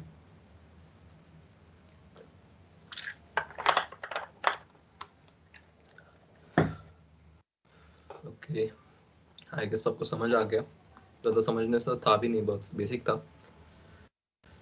Yeah, I guess we're done with the Kotlin basics. If anybody has doubt now, you can ask it in the end of this session. Okay, so let's build an app. नहीं भाई थोड़ा थम जा, इतनी जल्दी क्या कर देंगे आराम से। तो आज जो हम ऐप बनाने वाले हैं उसका नाम है डाइस रोलर। आप अपने अगर यूनिट 1 किया है तो आपको पता ही होगा डाइस रोलर ऐप बनाएंगे यहाँ पे, और उसमें मतलब रैंडमली एक डाइस का इंटीजर आएगा मेरे सामने कि अगर मैंने डाइस घुमाया अभी तो उसमें से 1 to 6 में कौन सी तो एक वैल्यू आएगी मेरे। तो ये हम ऐप बनाने वाले हैं, लेकिन उसका जो कोड है, लॉजिक है, वो पहले हम समझ लेते हैं कॉटलिन में। प्योर कॉटलिन में एक कोड लिखते हैं हम, जिसमें हम समझते हैं कि कैसे हम उस रैंडम वैल्यू को जनरेट कर रहे हैं, और उसको हम फिर एंड्रॉयड ऐप में कन्वर्ट करेंगे। ओके, सो पहले अपन फिर से एक बार कॉटलिन प्लेग्राउंड में जाते हैं, सारा कोड मैं डिलीट करता हूँ और फ्रेश स्टार्ट करते हैं अपने डाइस रोलर के लिए। तो पहले तो मुझे मेन फंक्शन बनाना होता है। कोई भी कॉटलिन कोड जो है वो मेन के बिना नहीं चलता, ठीक है। आप स्टैंड अलोन कॉटलिन लिख रहे हैं तो मेन फंक्शन तो होना ही चाहिए। सो यहाँ से आपका कोड रन होने में स्टार्ट होता है, ठीक है। फन मेन लिख दिया, फिर ऑफ पैरेंथेसिस, फिर ऑफ कर्ली ब्रेसेस, एंटर। यहाँ पे मुझे डाइस को रोल करना है। तो अगर मुझे डाइस को रोल करना है तो एक मुझे मैं मेथड बनाता हूँ और उसको मैं बोलता हूँ कि यार डाइस को रोल कर ले और जो कुछ भी वैल्यू आती है वो मुझे बता दे, ठीक है। वो बताने के लिए मैं एक फंक्शन को क्रिएट किया। फंक्शन का नाम अगर मैंने लिख दिया roll the dice, okay, space वगैरह नहीं देना है ऑब्वियसली, तो पता ही होगा आपको। Roll the dice, pair of parenthesis, pair of curly braces. इसमें कुछ भी पैरामीटर मैं एक्सपेक्ट नहीं कर रहा हूँ, मुझे बस यहाँ पे कुछ तो रिटर्न करना है, ठीक है। तो पहले अपन एक वेरिएबल बना लेते हैं, वैल डाइस रेंज। ये डाइस रेंज क्या होता है? सो ये डाइस रेंज जो है हमारे कुछ तो लिमिटेशंस रहती है, राइट। डाइस अगर रोल कर सकते हो तो उसमें वैल्यू 1 to 6 कुछ तो एक ही आएगी। तो वो जो रेंज है वो हम यहाँ पे डिफाइन करेंगे। वो रेंज डिफाइन करने के लिए कॉटलिन का एक स्पेशल कीवर्ड है जो बाकी लैंग्वेजेस में नहीं है बिल्कुल भी। तो ये कीवर्ड है 1 के बाद, मतलब दो इंटीजर्स के बीच में हम डबल डॉट्स देते हैं, डॉट डॉट 6। तो इसका मतलब क्या है, 1 से लेकर 6 तक ये जो मेरी रेंज है वो मेरी मतलब फाइनल रेंज है। इसमें लिमिटेशंस है मेरे 1 से लेकर 6 तक, मतलब ये मेरा लिमिट हो गया पूरे कोड का, मतलब इस डाइस रेंज नाम के वेरिएबल का। सो ये रेंज तो हमने बना ली, लेकिन इस रेंज से हमें क्या आउटपुट क्या निकालना है, मतलब यहाँ से कुछ तो लेना है, राइट। क्या लेना है हमने? रैंडम वेरिएबल लेना है, उससे रैंडम वैल्यू लेनी है उससे। सो 1 to 6 में से जो कुछ भी रैंडम वैल्यू जो तुझे सोचती है वो मुझे दे दे, ऐसे हम कोड को बोलने वाले हैं। तो वो कैसे बोलेंगे हम? पहले तो उस वैल्यू को स्टोर करने के लिए एक वेरिएबल बना लेते हैं। तो मैंने और एक वैल्यू बना ली वैल, और इसको बोल दिया मेरे माई रैंडम नंबर, और उसको मैं इक्वल टू कर दूंगा। अब ये जो मेरा डाइस रेंज है उससे मेरी रैंडम वैल्यू आएगी। सो मेरा डाइस रेंज नाम के वेरिएबल को मैंने यहाँ पे लिख लिया और उसको डॉट दूंगा मैं। डॉट का मतलब क्या होता है, इस जो डाइस रेंज है उसके अंदर इसके ऊपर मुझे कुछ तो फंक्शन कॉल करना है। ये फंक्शन जो है वो प्री डिफाइंड रहता है कॉटलिन की तरफ से, ये आपने कहीं भी बनाया हुआ नहीं है, ये मतलब कॉटलिन में बेसिक से पहले से बना हुआ होता है। सो डाइस रेंज डॉट मैं अगर लिख दूंगा रैंडम, ठीक है, और यहाँ पे मैं अगर इसे प्रिंट करूंगा तो माई रैंडम नंबर, और इसे मैं रन करूंगा तो कुछ भी नहीं आ रहा है। किसी को पता है क्यों हो रहा है? फंक्शन कॉल नहीं किया, कॉल नहीं किया। हाँ राइट राइट, फंक्शन कॉल नहीं किया। हाँ थैंक्स सर, तो थैंक्स ऑल। ये इंटेंशनली किया था, मुझे पता था आप सोए हुए नहीं हो। ये बस यही चेक करना था। सो ये जो फंक्शन है मुझे कॉल भी करना होता है, सिर्फ बोलने से नहीं होगा। इसको मैं कॉल कर दूंगा रोल द डाइस, एंड उसके बाद एक पेयर ऑफ पैरेंथेसिस लगा दूंगा। इसके बाद अगर मैं रन करता हूँ तो आएगा 5, मतलब 1 to 6 से कुछ न, तो इसने रैंडम नंबर ले लिया, उसे प्रिंट कर दिया। फिर से रन करूंगा मैं, इसके बाद अगर 2, मतलब हर बार एक रैंडम नंबर दे रहा है। बेसिक अपना जो एजेंडा था वो तो कंप्लीट हो गया यहाँ पे। तो अभी इसे क्या करना है, जितने बार भी हम इसे कॉल करेंगे या हमें एक रैंडम नंबर देता रहेगा, उसे हम यूज करना है, ठीक है। वो कैसे यूज करना है, कहाँ पे उसको शो करना है, वो हम देखेंगे एंड्रॉइड ऐप में। सो इस कोड में किसी को कुछ प्रॉब्लम है, कुछ दिक्कत है? अगर कुछ ऐड करना है, मुझे इसमें कुछ थोड़ा चेंज करना चाहिए, ऐसा कुछ किसी को लगता है क्या? Anyone? Okay, I guess no. ठीक है, अपन मेन काम को स्टार्ट करते हैं, अपने ऐप की तरफ बढ़ते हैं। तो अगर आप एक एम्प्टी प्रोजेक्ट क्रिएट करेंगे एंड्रॉइड स्टूडियो में तो कुछ ऐसा दिखेगा आपको। यहाँ पे एक्टिविटी मेन डॉट एक्सएमएल है, जो यहाँ पे हम लेआउट डिफाइन करते हैं कैसे दिखेगा अपना ऐप। उसके बाद आता है मेन एक्टिविटी डॉट केटी, जो अपना कॉटलिन कोड है, जिसमें आप अपना लॉजिक लिखेंगे। ये जो है वो मेन एक्टिविटी डॉट कॉटलिन में होता है, केटी। तो ठीक है, पहले तो अपन यूआई बना लेंगे, कैसा दिखने वाला है ऐप अपना। उसके पहले हम एक इमेज ले लेते हैं, ठीक है। उसको सिर्फ अपने डाइस को नंबर नहीं दिखाना है, यहाँ पे एक इमेज रखेंगे स्टैटिक, और उस इमेज के साथ साथ और थोड़े कंपोनेंट्स रखेंगे, जो कि मतलब ये है। अपनी इमेज व्यू का इस डाइस रोलर ऐप के पहले यूज किया होगा आप, अगर कोर्स फॉलो कर रहे हो तो यहाँ पे अपन इमेज व्यू लेने के लिए, यहाँ पे अगर आप पैलेट में देखेंगे तो यहाँ पे बहुत सारे विजेट्स दिए हुए हैं मुझे, text view, button, image view, recycler view, बहुत ज्यादा विजेट्स है इसमें, ठीक है। तो यहाँ पे कॉमन विजेट्स में देखूंगा तो यहाँ पे मुझे इमेज व्यू मिल रहा है। इमेज व्यू को अगर मैं यहाँ पे पकड़ के ड्रैग करता हूँ तो मुझे यहाँ पे मेरे एक्टिविटी में ऐड हो जाएगा अपना इमेज व्यू। तो वही करते हैं अपन, इमेज व्यू को मैंने पकड़ के यहाँ पे ड्रैग कर लिया और इसको ट्राई करता हूँ सेंटर में रखने का। ओके, तो उसने जैसे ही रखा वहाँ पे, उसने डिमांड किया मुझे एक इमेज दो। इमेज व्यू, अगर उसमें कुछ इमेज ही नहीं है तो इमेज व्यू कैसे कहलाएगा? तो वो अपना ट्राइवल मांग रहा है, तो करने के लिए अपन यहाँ पे मुझे कुछ यूज नहीं कर रहा है, मुझे अपना कस्टम इमेज है मेरे पास, वही यूज करना है। तो यहाँ पे अगर आप देखेंगे प्लस बटन है मेरे पास, प्लस बटन तो मैंने add resource to this file किया और मुझे लास्ट में दिखाना है इंपोर्ट ड्राइवल्स, मुझे कुछ खुद की ड्राइवल मतलब इमेज इंपोर्ट करनी है। तो यहाँ पे मैं क्लिक करता हूँ, मैंने इस फोल्डर में पहले ही एक डाइस इमेज डॉट जेपीजी करके रखी है। आपको खुद कुछ भी इंटरनेट से आप इमेज उठा सकते हो और उसको यहाँ पे प्लेस कर सकते हो और वो आप कहीं भी आपके कंप्यूटर में जहाँ पे वहां से सिलेक्ट कर लेंगे डाइस इमेज डॉट जेपीजी। इसको मैंने ओके कर लिया, ये मेरी इमेज आ गई यहाँ पे। इसको कुछ चेंजेस नहीं करने मुझे, बस वैसे का वैसा का नाम रख दिया। इसके बाद next and import. Okay, so dice roller app में मुझे ये तीसरी इमेज मिल गई, ये कुछ तो बाय डिफॉल्ट था ऐप का। उसके बाद मेरी डाइस इमेज भी आ गई, इसको मैं ओके कर दिया एंड आई गेस इसमें इमेज भी ऐड नहीं हुआ, बस मेरी जो डाइस इमेज है वो इंपोर्ट हो गई। तो मैं यहाँ पे कुछ भी नहीं है, मैंने कैसे डिसाइड किया, ये यहाँ पे जो कंपोनेंट ट्री दिख रहा है, अगर मेरे माउस को देख सकते हैं आप, कंपोनेंट ट्री जो है यहाँ पे उसमें सिर्फ एक कंस्ट्रेंट लेआउट है जो कि अपने ऐप का बेसिक लेआउट होता है। ठीक है, मतलब इसके अंदर सब कुछ जाता है अपना, आप इसे चेंज भी कर सकते हो लेकिन यही रखते हैं अपन। तो ये जो कंस्ट्रेंट लेआउट है सिर्फ दिख रहा है, अगर मेरा इमेज व्यू होता तो इसके अंदर मुझे ट्री फॉर्म में से दिखता कि यहाँ पे मेरा इमेज व्यू है, यहाँ पे कुछ एम्प्टी है सब कुछ। तो यहाँ पे इमेज व्यू नहीं है, तो फिर से मैं ड्रैग करता हूँ इमेज व्यू को और इसे यहाँ पे प्लेस करूंगा। उसने पूछा कि भाई मुझे इमेज दे दो, मैंने इस डाइस इमेज पे क्लिक कर दिया और लिख दिया ओके। ओके नाइस, अपनी बहुत बड़ी इमेज आ गई है यहाँ पे। सो इस इमेज जो है वो मेरे पूरा स्क्रीन को ऑक्यूपाई कर रही है, देख रहे हो यहाँ पे, यहाँ से स्टार्ट होके यहाँ तक जा रही है। ये बहुत बड़ी इमेज हो रही है और इस पे मेरे को अगर कुछ और कंपोनेंट्स एंटर करने हैं तो बहुत ज़्यादा डिफिकल्ट हो जाएगा। तो इसको मेरे को थोड़ा कम ये करना है, छोटा साइज करना है। तो यहाँ पे अगर आप राइट में देखोगे कंस्टेंट्स के यहाँ पे, सो यहाँ पे लेआउट विड्थ और लेआउट हाइट ऐसे दो आपको प्रॉपर्टीज दिए गए। तो ये जो है वो आपकी डिफाइन करते हैं आपका जो कंपोनेंट है यहाँ पे उसका विड्थ और हाइट क्या होना चाहिए। तो फिलहाल बाय डिफॉल्ट हर एक का रैप कंटेंट होता है, मतलब उसके अंदर जो कुछ भी कंटेंट है उसको रैप करने के लिए जितना उसको विड्थ या फिर हाइट लगेगा वो दे दो भाई, मतलब ज्यादा सोचो मत, जितना मांग रहा है उतना दे दो। ऐसा होता है, कई बार अपने को करना पड़ता है कि यार सिर्फ 50 डीपी देना है, उसका कुछ भी हाइट हो लेकिन मेरी सुननी पड़ेगी बात, यहाँ पे 50 डीपी बस खत्म। तो यहाँ पे अपन ऐसे ही करेंगे, रैप कंटेंट बहुत ज्यादा बड़ा हो रहा है इसलिए मैं यहाँ पे कस्टम मेरे खुद की वैल्यू डालता हूँ। यहाँ पे डाला मैंने 250 डीपी।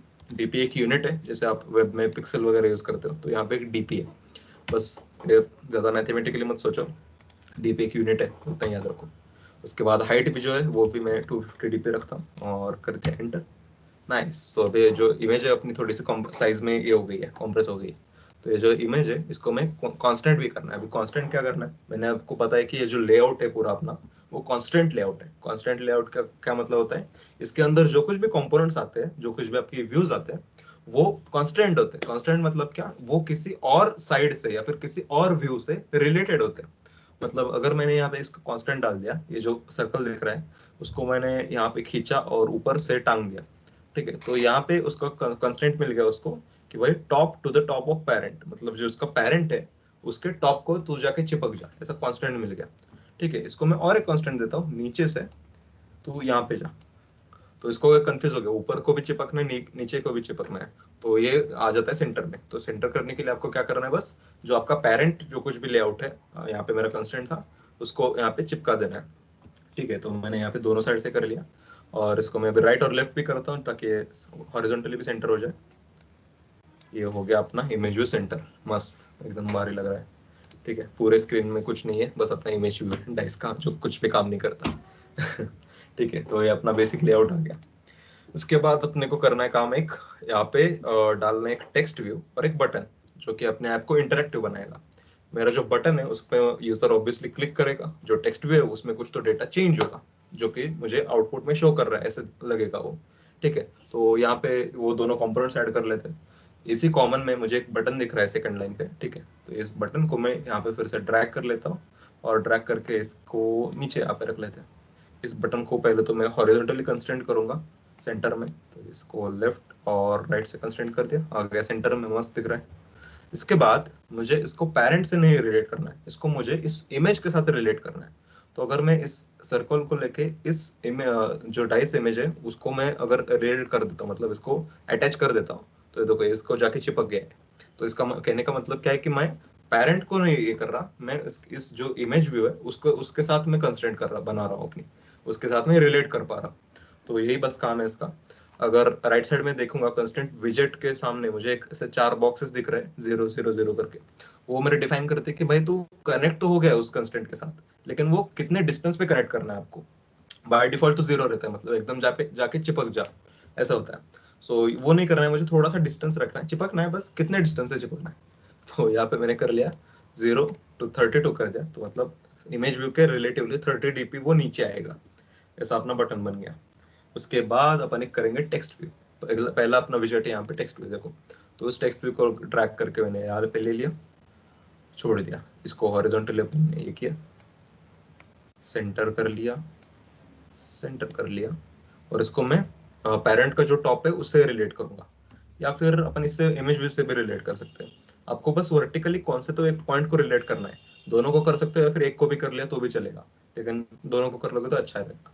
तो मैंने इस नीचे वाले पॉइंट को इस इमेज के टॉप वाले पॉइंट से रिलेट कर दिया, और इसकी जो वैल्यू थी टेक्स्ट व्यू की, इस 0 को मैंने चेंज कर दिया 32 से, तो मतलब इमेज व्यू से 32 dp वो आगे जाएगा, ऊपर जाएगा। इसको अगर मुझे थोड़ा कोड में भी देखना है, अपन ने ये ड्रैग एंड ड्रॉप तो कर लिया, लेकिन हमेशा ऐसा नहीं होता, अपन को कोड भी लिखना पड़ता है। जो एक्सएमएल कोड है वो खुद से भी लिख सकते हैं अपन। तो अगर मुझे देखना है तो यहाँ पे 3 पेन्स अगर दिख रहे होंगे आपको राइट टॉप में, आपको अगर देखेंगे कोड, स्प्लिट और डिजाइन। अपन डिजाइन व्यू में सारे यहाँ पे ग्राफिकल यूजर इंटरफेस है, अगर मैं स्प्लिट करता हूँ तो मुझे ये भी दिखेगा ग्राफिकल और मुझे कोड भी दिखेगा। ठीक है, तो इसके अंदर देखो मेरा जो पेरेंट था ये रेड कलर में कांस्टेंट लेआउट आ गया, उसके अंदर मेरे 3 कंपोनेंट्स थे, पहला था इमेज व्यू, बटन और टेक्स्ट व्यू। यहाँ पे आप कोड कैसा लिख रहे हो वो मैटर नहीं करता, आप कंस्टेंट कैसे दे रहे हो उसके हिसाब से आपके जो व्यूज होते हैं वो अलाइन होते हैं। तो मैंने ऐसा नहीं है कि इमेज व्यू पहले लिखा तो इमेज व्यू पहले आएगा वर्टिकली, ऐसा कुछ नहीं होता, आप कंस्टेंट कैसे दे रहे हो वो होता है। उसके बाद मैंने यहाँ पे देखा इमेज व्यू मेरा पहला है, उसके बाद बटन, फिर टेक्स्ट व्यू। आपने एक बात नोटिस की होगी, ये नीचे के सारा कोड इग्नोर कर दो, ठीक है, उसके कोड के अंदर पहला वाला लाइन पे फोकस करो, एंड्रॉइड आईडी। ये जो आईडी है वो बहुत ज्यादा यूजफुल है, कब यूजफुल है, इस जो व्यू हमें दिख रहा है इमेज स्क्रीन पे वो स्टैटिक है, मतलब स्टार्टिंग में उसमें कुछ भी नहीं हो रहा, उसको हमें चेंज करना है कॉटलिन कोड के साथ, मतलब कॉटलिन कोड में कुछ तो लॉजिक लिखेंगे हम, और उस लॉजिक के साथ इसको चेंज करना है हमें। तो वो चेंज करने के लिए ये आईडी जो है वो बहुत ज्यादा यूजफुल होती है, कैसे यूज करना है वो कॉटलिन फाइल में देखेंगे, लेकिन ये जो आईडी आपको याद रख के कॉटलिन कोड में यूज करना है, बस इतना ध्यान में रखो। तो हर एक को बाय डिफॉल्ट आईडी आ जाती है इमेज व्यू, फिर उसके बाद बटन को आ गई बटन। ये जो @+ आईडी है इसको इग्नोर कर दो, स्लैश के बाद जो आ रहा है वो अपना ओरिजिनल आईडी है, ये सिर्फ वो एक्सएमएल को समझने के लिए @+ होता है वो। और उसके बाद तीसरा आएगा टेक्स्ट व्यू, ठीक है, तो इसको अपन चेंज भी कर सकते हैं। मैंने अगर लिख दिया इसको IMG क्या लिख लो डाइस, ओके IMG डाइस, इसके बाद बटन रोल, BTN रोल, और उसके बाद टेक्स्ट, टेक्स्ट कर दिया रिजल्ट, ठीक है। इसके बाद मेरे को एरर्स आ रहे बहुत ज़्यादा, क्योंकि इसको मैंने कंस्टेंट किया था, constant to the top of image view, मतलब ये आईडीज है जो इंटरनली यूज भी कर रहा था वो। तो हम फिर से डिजाइन व्यू में जाते हैं, देखो पूरा गड़बड़ हो गया, ठीक है, मैं पूरा ये करता हूँ, डिलीट करता हूँ कंस्टेंट, इस टेक्स्ट रिजल्ट को मेरे कंस्टेंट के एरर आ रहे हैं, ठीक है। तो टेक्स्ट कंस्टेंट को यहाँ पे मैं सिलेक्ट करता हूँ, और इसके जो सारे कंस्टेंट है इसमें राइट साइड में आप अगर देखोगे तो यहाँ पे 0 32 के साइड में आपको एक छोटा सा सर्कल पे आप हवर करोगे, यहाँ पे क्रॉस साइन आएगा, ये क्रॉस साइन आपके कंस्टेंट को डिलीट करता है। तो मैं इसको डिलीट कर दिया, इसको भी डिलीट कर दिया, और राइट वाले को भी डिलीट कर दिया। तो मेरा देखो एकदम कोने में कोपचे में चला गया टेक्स्ट व्यू। इसको फिर से मैं ये करूँगा, पहले तो हॉरिजॉन्टली अलाइन करना है, हॉरिजॉन्टली यहाँ, फिर यहाँ, फिर जो मेरा बटन है वो मेरे को प्रॉब्लम दे रहा है, ठीक है। इमेज तो मेरा एकदम सही से चल रहा है, बटन जो है ऊपर जाकर चिपक गया, तो इसका 32 वाला कंस्टेंट जो है वो मैं यहाँ पे डिलीट करता हूँ, इसको फिर से डिफाइन करता हूँ। कैसे डिफाइन करूँगा, ऐसे ड्रैग करके इसको लाऊंगा भाई इमेज व्यू के नीचे, ठहर जा, ठीक है। बटन रोल ने कुछ तो गड़बड़ कर दी, हुआ नहीं, वो फिर से करेंगे, और इसको डिलीट कर दे यहाँ पे, अच्छा हो नहीं रहा, इसको कर देता हूँ यहाँ पे, पहले तो ड्रैग कर लिया यहाँ पे नीचे, उसके बाद फिर से हाँ अभी हो गया। तो बटन मेरा नीचे आ गया इसके, इसको मैं कर दूंगा 32। इसके बाद मेरा टेक्स्ट जो था उसको भी यहाँ पे नीचे लाता हूँ। ओके नाइस, इसको भी 32 कर देते हैं। फिर से हो गया अपना लेआउट। ओके, गड़बड़ सारी हट गई। उसके बाद थोड़ा सा वैल्यूज चेंज करते हैं इसके। टेक्स्ट व्यू के बाय डिफॉल्ट यहाँ पे टेक्स्ट व्यू नहीं दिखाना है मुझे, कुछ तो चेंज करना है। तो कहाँ पे ये टेक्स्ट व्यू लिखा गया है मेरा, अगर नीचे आएंगे टेक्स्ट व्यू के अंदर तो यहाँ पे देखो टेक्स्ट इज इक्वल टू जो कुछ भी लिख रहा हूँ मैं वो यहाँ पे प्रिंट मतलब ऐसे कैसे दिख रहा है। तो मैं यहाँ पे लिखूंगा डाइस काउंट इज, और बाय डिफॉल्ट मैंने अगर लिख दिया 4, बाय डिफॉल्ट मेरा ये टेक्स्ट जो है वो शो करेगा। ये रेंडर नहीं किया इसमें एकदम रियल टाइम में डाइस, चलो कोई नहीं, अगर आप रन करोगे तो वो दिख ही जाएगा। ठीक है, तो यहाँ पे मैंने लिखा है डाइस काउंट इज 4। और हाँ, उसके बाद अपन बटन का जो टेक्स्ट है वो भी चेंज करेंगे। कैसे चेंज करेंगे, देखो text is equal to button लिख रहा है, तो उसके अंदर मैंने अगर कर दिया रोल द डाइस, नाइस मस्त दिख रहा है अभी रोल द डाइस। और ये जो है टेक्स्ट, ठीक है, तो अपन ने चेंज कर दिया इसके वैल्यूज। अभी आते हैं अपने लॉजिक के ऊपर। लॉजिक जो अपन ने लिखा था मैं याद दिलाता हूँ, क्या लिखा था, एक फंक्शन बनाया था, उसका काम क्या था, एक रेंज डिफाइन करना है 1 to 6 और उस रेंज के अंदर से एक रैंडम नंबर लेना है और उस नंबर को प्रिंट करना है। ठीक है, ये अपना बेसिक लॉजिक था। अपन इसको कॉटलिन में कैसे इंप्लीमेंट करेंगे अभी, पहले तो अपन को इस XML फाइल का और इस कॉटलिन फाइल का कनेक्शन बनाना है। कनेक्शन कैसे बनाएंगे, उस 1 by 1 व्यूज को पिक करेंगे अपन, और वो पिक करने के बाद अपन उसको चेंज करते रहेंगे। पिक करने के लिए क्या होता है अपना find view bye ID. Find view bye ID जिसके नाम में ऐसे है find the view bye ID, मतलब जो अपने आईडी डिफाइन किया था वहां पे उस आईडी से उस व्यू को फाइंड कर दो, और उस फाइंड करने के बाद उस वेरिएबल में सेव कर देंगे। तो कैसे करना है अपने को, वैल अगर मैंने लिख दिया यहाँ पे बटन को माई BTN, कुछ भी आप वेरिएबल का नाम दे सकते हो। उसके बाद मैंने यहाँ पे उसका टाइप डिफाइन किया। टाइप अपन ने देखा था देखो इंट, तो इसका टाइप क्या रहेगा, पहले तो बटन रहेगा। ये बाय डिफॉल्ट एंड्रॉइड का आता है, ये प्राइमरी टाइप्स नहीं है, ये मतलब एंड्रॉइड में आपको मिल जाते हैं बटन इमेज व्यू ऐसे सब। तो इसको मैंने उसका टाइप डिफाइन कर दिया कोलन से और बटन ले दिया। तो इसके इज इक्वल टू के बाद अपन लिखेंगे find view bye ID. Find view bye ID suggest करता है देखो एंड्रॉइड स्टूडियो, ज्यादा कुछ लिखना नहीं पड़ता। उसके अंदर क्या मांग रहा है मुझे, पैरेंथेसिस के अंदर मुझे यहाँ पे आईडी देनी है उसकी। तो आईडी देने के लिए अपन डायरेक्टली स्ट्रिंग में नहीं देखते, यहाँ पे अपन यूज करते हैं r.id। ये क्यों यूज करते हैं, क्योंकि ये जो आईडीज है वो डायरेक्टली स्ट्रिंग में एंड्रॉइड कभी स्टोर नहीं करता। ये जो है R क्लास के अंदर आईडी जो इनम है उसके अंदर सारी जो है आईडी स्टोर होती है। ये ज्यादा ध्यान में मत रखो, बस याद रखो कि r.id लिखना पड़ता है। सो r.id के अंदर मैंने लिख दिया, ये देखो बटन रोल शो, ये बाकी के ऑप्शन सारे, लेकिन अपने को इंटरेस्ट है सिर्फ बटन रोल में, तो मैंने यहाँ पे बटन रोल कर दिया। तो ये जो आईडी है बटन रोल BTNROL, आप XML में चेक करोगे तो देखो BTNROL, ये सेम आईडी है जिसको हम यहाँ पे फाइंड कर रहे हैं। इसके बाद मैं इस लाइन को डुप्लीकेट कर देता हूँ और इसको ओपन करेंगे टेक्स्ट के लिए। इमेज का अपने को कुछ चेंज नहीं करना ना, तो उसको छोड़ दो। इसके बाद अपन करेंगे टेक्स्ट रिजल्ट, और इसकी आईडी क्या थी मेरे को याद नहीं है ID,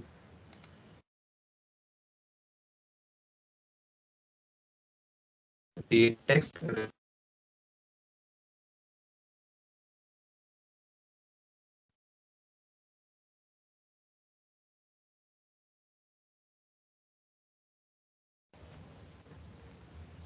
I am audible and visible right, कुछ तो गड़बड़ हो गया था नेट से।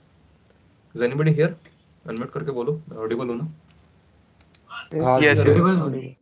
Yes, you are audible. Okay thank you. So यही था अपना टेक्स्ट को। टेक्स्ट रिजल्ट को मुझे यहाँ पे करना है, मुझे एरर दे रहा है ये, पता नहीं क्यों, देखते हैं अपन। यहाँ पे मैं फिर से ट्राई करता हूँ लिखने की टेक्स्ट रिजल्ट, हाँ अभी आ गया इसमें। टेक्स्ट रिजल्ट को मैंने यहाँ पे सिलेक्ट कर लिया, इसको फिर भी आ रहा है एरर। क्यों आ रहा है एरर, कोई बता सकता है क्या? मैं हवर करता टाइप, आवर टाइप, हाँ कौन सा टाइप यहाँ पे होना चाहिए? Button, we have given the type button. Okay excellent nice. So यहाँ पे बाय डिफॉल्ट अपन ने जो पूरा ऊपर के लाइन का उठाया था कोड उसमें बटन लिखा था, लेकिन इसका टाइप जो बटन नहीं है, इसका टाइप है टेक्स्ट व्यू। तो इसको रिप्लेस करेंगे अपन टेक्स्ट व्यू से। दूसरा देखो टेक्स्ट नहीं है टेक्स्ट व्यू है, तो टेक्स्ट व्यू से एंटर कर दिया, अपना एरर चला गया। अभी एरर आपको ऐसा मतलब रेड जो कलर आता है आपका, उसके हवर करोगे, जस्ट माउस लेके जाओगे तो आपको एक्सप्लिसिटली बता देगा वो क्या एरर है। ठीक है, तो अपन ने कर लिया माय बटन टेक्स्ट रिजल्ट, मतलब वेरिएबल सारे रेडी है, अभी अपन उसको चेंज कर सकते हैं। उसको चेंज करने के लिए अपना जो ये था फंक्शन था वो अपना रेडीमेड है, उसको कॉपी पेस्ट कर लेते हैं, ज़्यादा टाइम नहीं वेस्ट करते क्या। फिर फंक्शन रोल द डाइस, इसका फंक्शन का काम क्या है, एक रैंडम नंबर तो जनरेट कर लिया इसने, लेकिन उसका यूज कैसे किया, उसको जस्ट उसने प्रिंट कर दिया, वो अपने को चाहिए ही नहीं, बस अपने को प्रिंट नहीं करना उसको, वो टेक्स्ट में जाना चाहिए। ठीक है, उसके पहले जो है मतलब ये फंक्शन तो अपना अपना हो गया, लेकिन इसको पहले जो है वो कब रन होना चाहिए फंक्शन, वो अपना वर्ड डिफाइन करना है, कब रन होना चाहिए, मतलब जो रिजल्ट है कब जनरेट होना चाहिए, आप बताओ। On button click. On button click. Yes, simple enough, right. Button आप जब भी क्लिक करोगे तो सेंस बनता है आपका रिजल्ट आ जाए। तो बटन पे क्लिक करने के बाद कब होगा ये डिफाइन करने के लिए अपने पास एक होता है ऑन क्लिक लिसनर। कैसे डिफाइन करेंगे, माय बटन जो अपन ने वेरिएबल बनाया लाइन नंबर 15 पे, उस माय बटन को एक्सेस कर लिया और उसको डॉट देके मैंने कह दिया कि इसको मुझे क्लिक लिसनर ऐड करना है, तो लिखूंगा मैं सेट ऑन क्लिक लिसनर, जैसे सजेशंस में आ गया देखो सेट ऑन क्लिक लिसनर। लेकिन जो पेयर ऑफ पैरेंथेसिस नहीं दूंगा मैं, यहाँ पे पेयर ऑफ करली ब्रेसेस दूंगा, क्यों वो आपको इन डेप्थ जब जाओगे तो समझ आएगा, ज्यादा स्ट्रेस आउट मत करो, बस याद रखो कि पेयर ऑफ करली ब्रेसेस दो और इसको एंटर करते ही आप जो कुछ भी इसमें कोड लिखोगे वो रन होगा। मुझे यहाँ पे क्या करना है, पहले तो मुझे ये कोड रन ही नहीं करना, रोल द डाइस वाला जो फंक्शन है मुझे रन ही नहीं करना, मेरे को जस्ट एक मैसेज प्रिंट करना है कि भाई बटन क्लिक हो रहा है। तो ये चेक करने के लिए अपने को एक टोस्ट मिलता है। ठीक है, टोस्ट क्या होता है, एंड्रॉइड में टोस्ट जो होता है वो एक सिंपल मैसेज होता है जो स्क्रीन पे पॉपअप होता है। तो यहाँ पे मैं टोस्ट अगर डिफाइन करूंगा, TOAST, टी कैपिटल है यहाँ पे, और उसको मैं मेथड करूंगा मेक टेक्स्ट। ठीक है, टोस्ट डॉट मेक टेक्स्ट करता हूँ मैं, पैरेंथेसिस के अंदर लिख दूंगा पहले तो दिस का काम क्या है, ये जो एक्टिविटी है उसका कॉन्टेक्स्ट इस दिस में होता है। ठीक है, मतलब ये जो मैं text toast dot make text कर रहा हूँ वो कहाँ पे कर रहा हूँ, दिस में कर रहा हूँ। दिस का मतलब क्या होता है, ये जो इस करंट स्क्रीन है उसको मैं कर रहा हूँ। ठीक है, तो उस कॉन्टेक्स्ट का काम क्या होता है, उसको बताना है कि भाई ये जो करंट स्क्रीन है उस पर आपको टोस्ट दिखाना है। तो ये दिस का काम है उस कॉन्टेक्स्ट को शो करना, कॉन्टेक्स्ट मतलब ये करंट स्क्रीन या फिर करंट एक्टिविटी। ठीक है, दिस के बाद मैंने कॉमा देकर दूसरा ये दिया, यहाँ पे मुझे स्ट्रिंग पास करनी है कुछ, तो कैरेक्टर सीक्वेंस या फिर स्ट्रिंग बोल सकते हो आप। इस स्ट्रिंग को मैंने ऐसे लिख दिया और किया कि भाई you clicked me, exclamation, you clicked me, और उसके बाद आता है उसका ड्यूरेशन, मतलब ये जो टोस्ट मैसेज है उस स्क्रीन पे कितनी देर तक रहेगा। ये आपको नंबर्स में डिफाइन नहीं करना होता, जस्ट मैं यहाँ पे लिख दूंगा टोस्ट, फिर से टोस्ट और डॉट दे दूंगा। तो यहाँ पे देखो ऑल कैप्स में मुझे लेंथ शॉर्ट और लेंथ लॉन्ग आ रहा है। तो ये जो इसमें से एक कुछ तो सिलेक्ट करूंगा मैं, लेंथ शॉर्ट करता हूँ। ठीक है, ये अपना टोस्ट बन गया, मतलब इसको मैंने क्या क्या इन्फॉर्मेशन दी, पहले तो इसको कहाँ दिखाना है, दिस मतलब इस एक्टिविटी में दिखाना है, उसके बाद क्या दिखाना है, यू क्लिक्ड मी ऐसा स्ट्रिंग दिखाना है, और उसके बाद कितनी देर तक दिखाना है, टोस्ट डॉट लेंथ शॉर्ट। ठीक है, बहुत फंडामेंटल चीज है, आप जितना ज्यादा एंड्रॉइड में घुसोगे बहुत ज्यादा यूज करोगे टोस्ट को। इसमें लॉग भी होता है, टोस्ट भी होता है, तो बहुत स्नेक बार भी होता है। सो बहुत ज्यादा चीजें बेसिक सा है अपना टोस्ट। इसको शो करने के लिए लास्ट में मैं इसको डॉट दे दूंगा इस पैरेंथेसिस के बाद, और उसको मैंने शो नाम के फंक्शन को कॉल कर दूंगा। तो ये लास्ट में क्या करके टोस्ट तो बना लेगा और उसको डॉट शो कर देगा। ठीक है, इसको अपन रन करते हैं अभी मेरे मोबाइल में। ओके, पहले तो मैं स्क्रीन पर शो कर देता हूँ मोबाइल मेरा।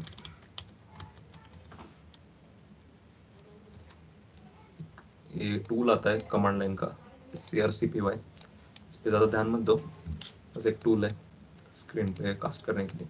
ठीक है, ये मेरा मोबाइल है, इस पे मेरे को रन करना है। तो यहाँ पे देखो Redmi Note 6 Pro सिलेक्ट कर लिया, आई होप क्रैश ना हो, and the cradle build is running.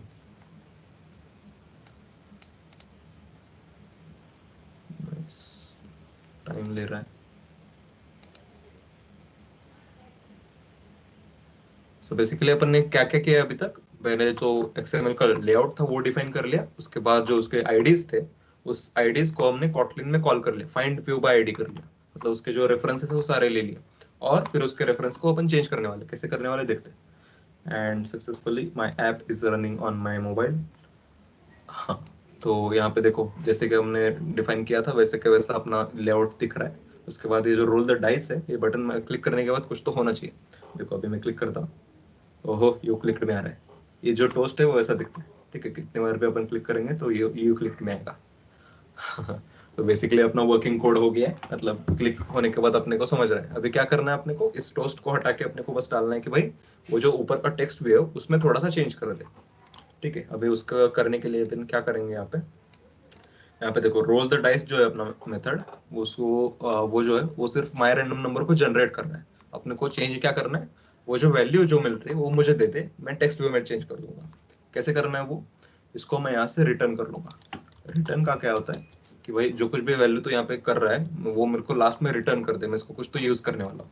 तो रिटर्न क्या करूंगा मैं, जो मेरा माय रैंडम नंबर था उसी को रिटर्न करूंगा। ओके नाइस, फिर एक बार कुछ तो एरर आ रहा है, देखते क्या एरर है।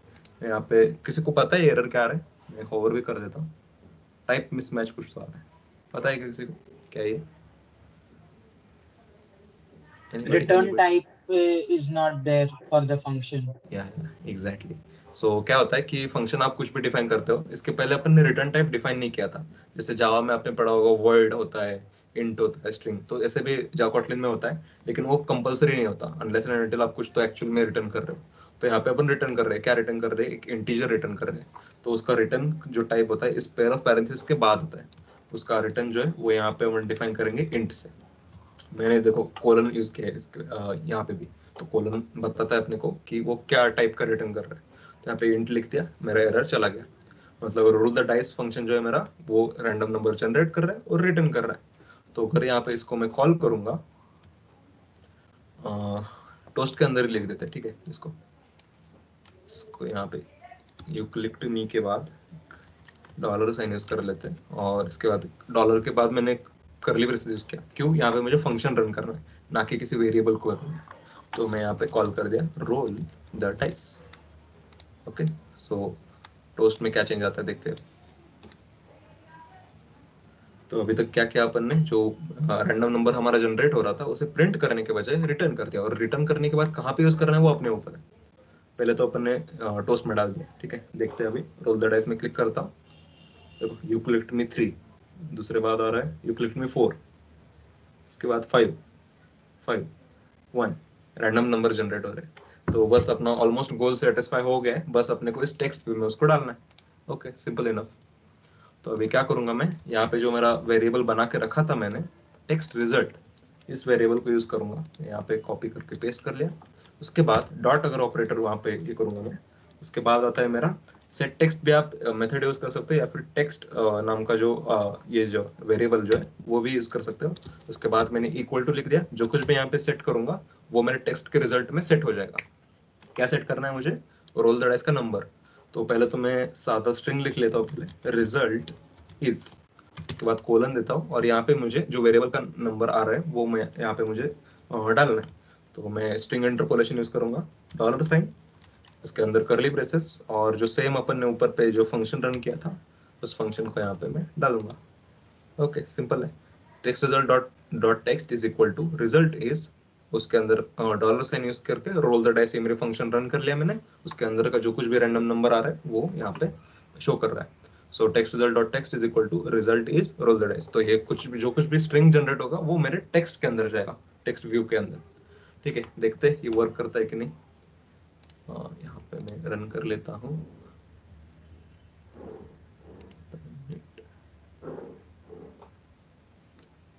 एंड यहाँ पे अपन क्लिक कर लेते हैं। ओके, रिजल्ट इज के बाद मेरा कुछ भी नहीं दिखाई दे रहा है यहाँ पे। कुछ तो यहाँ पे प्रॉब्लम है, मुझे भी नहीं पता क्या प्रॉब्लम है। चलो डिबग करते हैं। यहाँ पे देखो डाइस काउंट इज, यहाँ पे कुछ प्रिंट भी नहीं हो रहा था, तो इसमें कुछ तो फंडामेंटल प्रॉब्लम है। अपन यहाँ पे कर लेते हैं कुछ तो, रोल हो गया लेआउट विड्थ, ओके सॉरी, हाँ बोलो। लेआउट विड्थ चेंज करो उसकी रैप कंटेंट। हाँ right my bad. So width जो है अपन ने बाय डिफॉल्ट कही से तो आ गई है विड्थ 60 dp, ये नहीं चाहिए अपने को। अपन ओरिजिनल जो था रैप कंटेंट कर लेते इसको। तो कुछ भी अपन टेक्स्ट लिखेंगे इसमें वो कट हो जा रहा था 60 dp के अंदर, जितना बैठ रहा था उतना वो दिखाया उसने, और बाकी कट कर दिया। तो ऐसा नहीं करना, छोटी छोटी चीजों पे ध्यान रखो इसे। सो यहाँ पे मैं फिर से रन करता हूँ, अभी देखते हैं क्या होता है।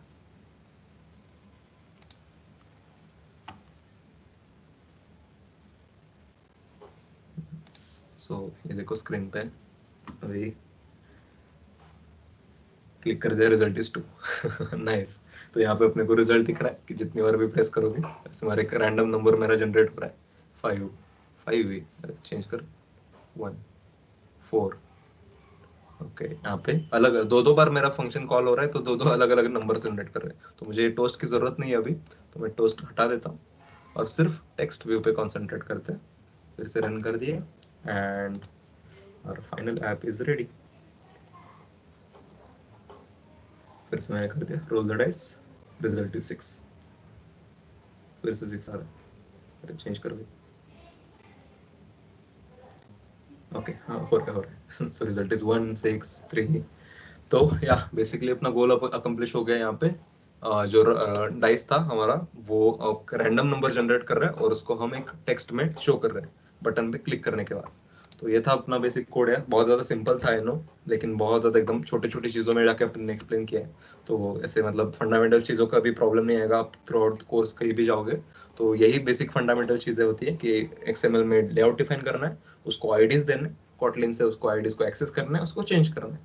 पूरा ऐप में होता क्या है, यही तो होता है कि लेआउट उसको चेंज, लेआउट उसको चेंज, बस। तो ये था।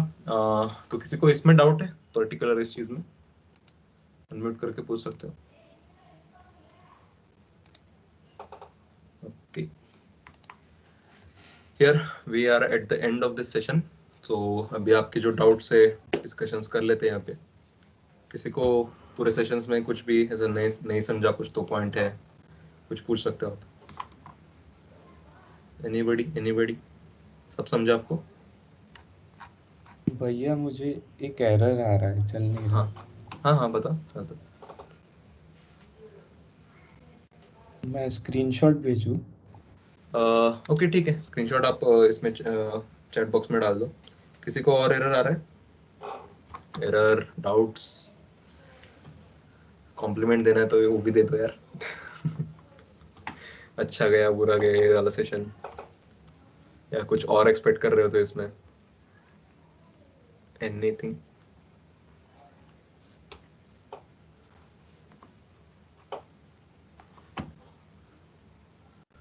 कि अभी मुझे बताओ कि रिसाइकलर व्यू के पॉइंट पे कोई पहुंचा है क्या? यूनिट 2 में एक पॉइंट है वहां पे कोर्स में, रिसाइकलर व्यू। मैं ओपन करके भी दिखा देता हूँ। तो यहाँ तक कोई पहुंचा है क्या अभी तक? ओके, अनुपम से session was informative, thank you Anupam, बस सर मत बोलना। Okay Anupam Kumari, sorry. So yeah this was about this session. अभी इस पलाश आपने हैंड रेस किया है, कुछ पूछना है क्या आपको? नहीं, मुझे कल ये रिसाइकलर व्यू का पूछना था कि कुछ समझ नहीं आया। राइट। पलाश ने पहले मेरे को मैसेज किया था ये रिसाइकलर समझ नहीं आया, उसके बाद बहुत ज्यादा डाउट्स आने लगे, तो मैं बोला यार डाउट्स में थोड़ा डिस्कस कर लेते हैं। सो रिसाइकलर व्यू थोड़ा सा yes we are inevitable now.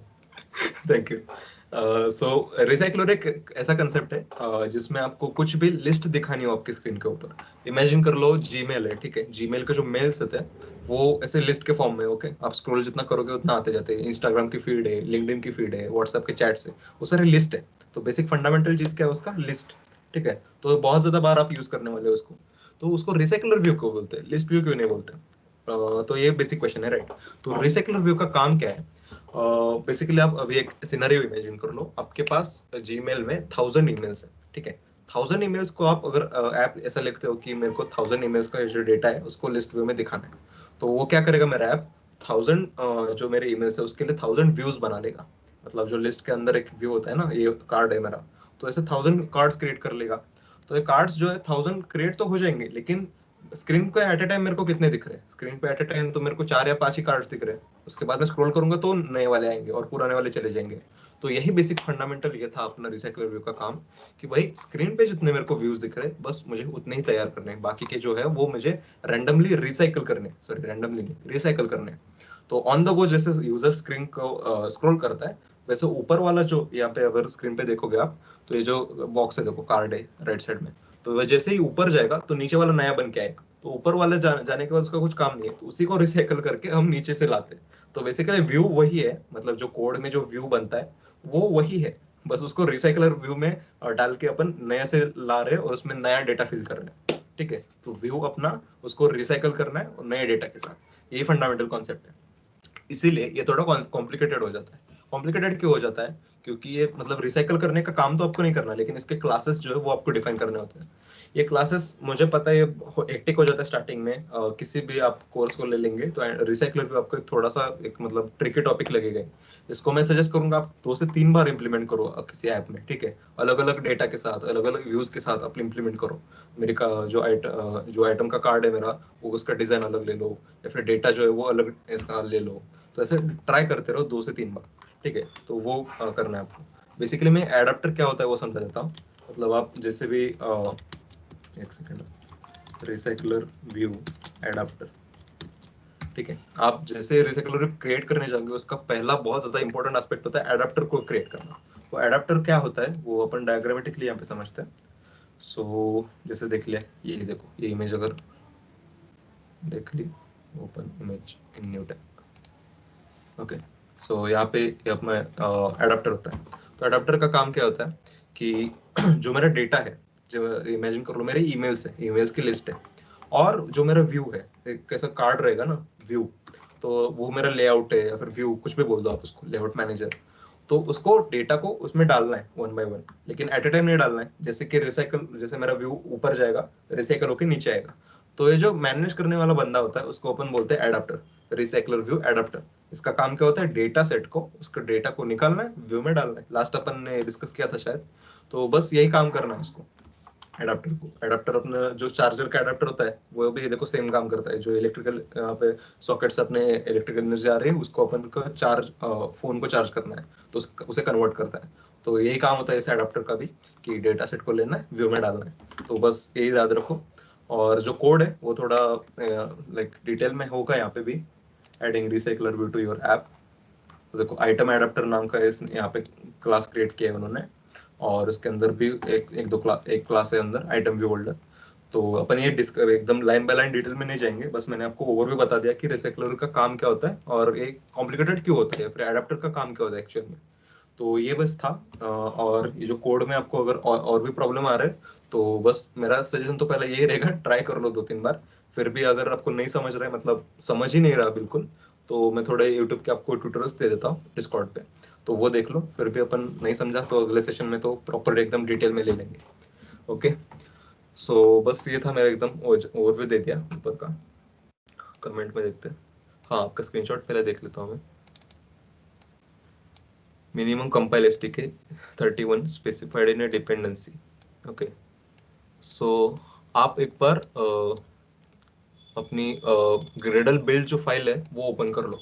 आप एक काम कर लो, यहाँ पे सॉल्व नहीं हो पाएगा ये डाउट, आप मेरे को DM कर लो या फिर डिस्कॉर्ड पे पूछ लो, अपन डाउट सॉल्व करते हैं। ये बस एरर आपका ये इसलिए क्योंकि आपने जो SDK है, मतलब आपका जो एंड्रॉइड का वर्जन है, वो मिनिमम आप कितना सेट करते हो उसके डिपेंड करता है आपका ऐप कैसे बनेगा। तो वो आपने थोड़ा सा हायर सेट कर लिया, बाय डिफॉल्ट हो गया, वो उसका एरर है।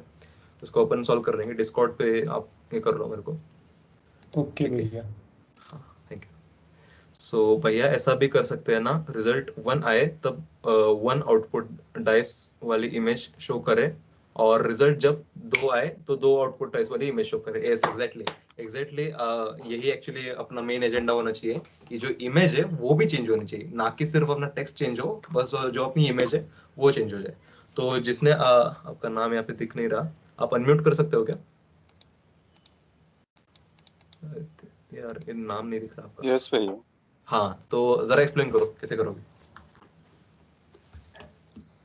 भैया हम डिफरेंट फंक्शन बनाएंगे, उसके अंदर मतलब इमेज भी डालेंगे, और जो हमें टेक्स्ट शो करना है वो भी कर सकते हैं ना। यस यस, एग्जैक्टली, एक्सलेंट यार। मतलब थोड़ा ऐसे ही सोचना चाहिए हर एक को, कि जो अपन इमेज व्यू का है उसको भी चेंज कर सकते हैं। तो अभी इसको अप्रोच कैसे करेंगे मैं थोड़ा रफली बता देता हूँ। तो अपन जो एक ही इमेज लिए थे स्टैटिक, उसका कुछ काम नहीं था, वो बस ऐसे अट्रैक्टिव बनाने के लिए थी। आपको ऐसे 6 इमेजेस लेने, जिसके अंदर एक डाइस दिखे, डाइस का एक सरफेस दिखे, उसके अंदर 1 2 3 जो कुछ भी आपका दिखेगा, ठीक है। ऐसे डाइस की 6 इमेजेस लेनी, उसको आपको ऐड करना है उसमें। इस 6 इमेजेस का 6 इमेज व्यू नहीं बनाना है ठीक है, ये बात समझ लो आप। उसको 1 बाय 1 सिर्फ उस ड्रॉएबल फोल्डर में आपको ऐड करना है, और उसको यूज कहाँ करना है वो कॉटलिन डिसाइड करेगा। तो आपको एक ही इमेज व्यू बनाना है, और इस इमेज व्यू की जो एसआरसी है, सोर्स है, उसको चेंज करने जाना है। कैसे करेंगे वो कॉटलिन में कोड लिखेंगे आप, उसमें डिसाइड करोगे कि भाई अगर मेरा 1 अगर फंक्शन मेरा रिटर्न कर रहा है 1, तो मेरे को ये इमेज 1 सेट करनी है उस इमेज व्यू में। अगर मेरा 2 सेट आ रहा है फंक्शन का आउटपुट, तो मुझे 2 सेट करना है। तो बेसिकली ये अप्रोच होगा आपको। एक आप लोग प्लीज ट्राई करना इसे। मुझे पता नहीं है यूनिट 1 में इसको कवर किया है या नहीं, लेकिन आप प्लीज इसे ट्राई करो, और जो कोई भी सक्सेसफुल हो जाए प्लीज डिस्कॉर्ड पे डाल देना वो स्क्रीनशॉट या फिर छोटा सा वीडियो बना के डाल दो। I would love to see that your app. And अगर किसी को नहीं जमेगा नहीं स्टार्टिंग में, क्योंकि ये थोड़ा सा कॉम्प्लिकेटेड हो जाता है, मैं आपको ट्यूटोरियल एक प्रोवाइड करता हूँ, उससे आप देख लो, एकदम क्लियरली समझ जाएगा आपको। फिर भी नहीं समझा तो नेक्स्ट सेशन में कर ही लेंगे अपन। तो नाइस आइडिया, इट वाज सही, मतलब बढ़िया था। ऐसे आप ट्राई करो, सब लोग को ये ट्राई करना है, ठीक है। How to connect the phone without using USB cable. Without using USB cable मैंने भी कभी नहीं ट्राई किया, तो आप अगर गूगल पे कुछ मिलता है तो बता दो डिस्कॉर्ड पे। आई थिंक उसके लिए कुछ तो ऐप आते हैं, आई डोंट नो यार ऑनेस्टली, विदाउट यूएसबी केबल कैसे करते हैं। सो या दिस वाज इट। आपको कुछ और ये करना है तो गूगल कर लो, या फिर मैं देखता हूँ गूगल करके। बेसिकली ऐसे तो चीजें पता चलती है गूगल कर करके ठीक है, और किसी का कुछ डाउट अनम्यूट करके भी आप बोल सकते हो। एनीवन।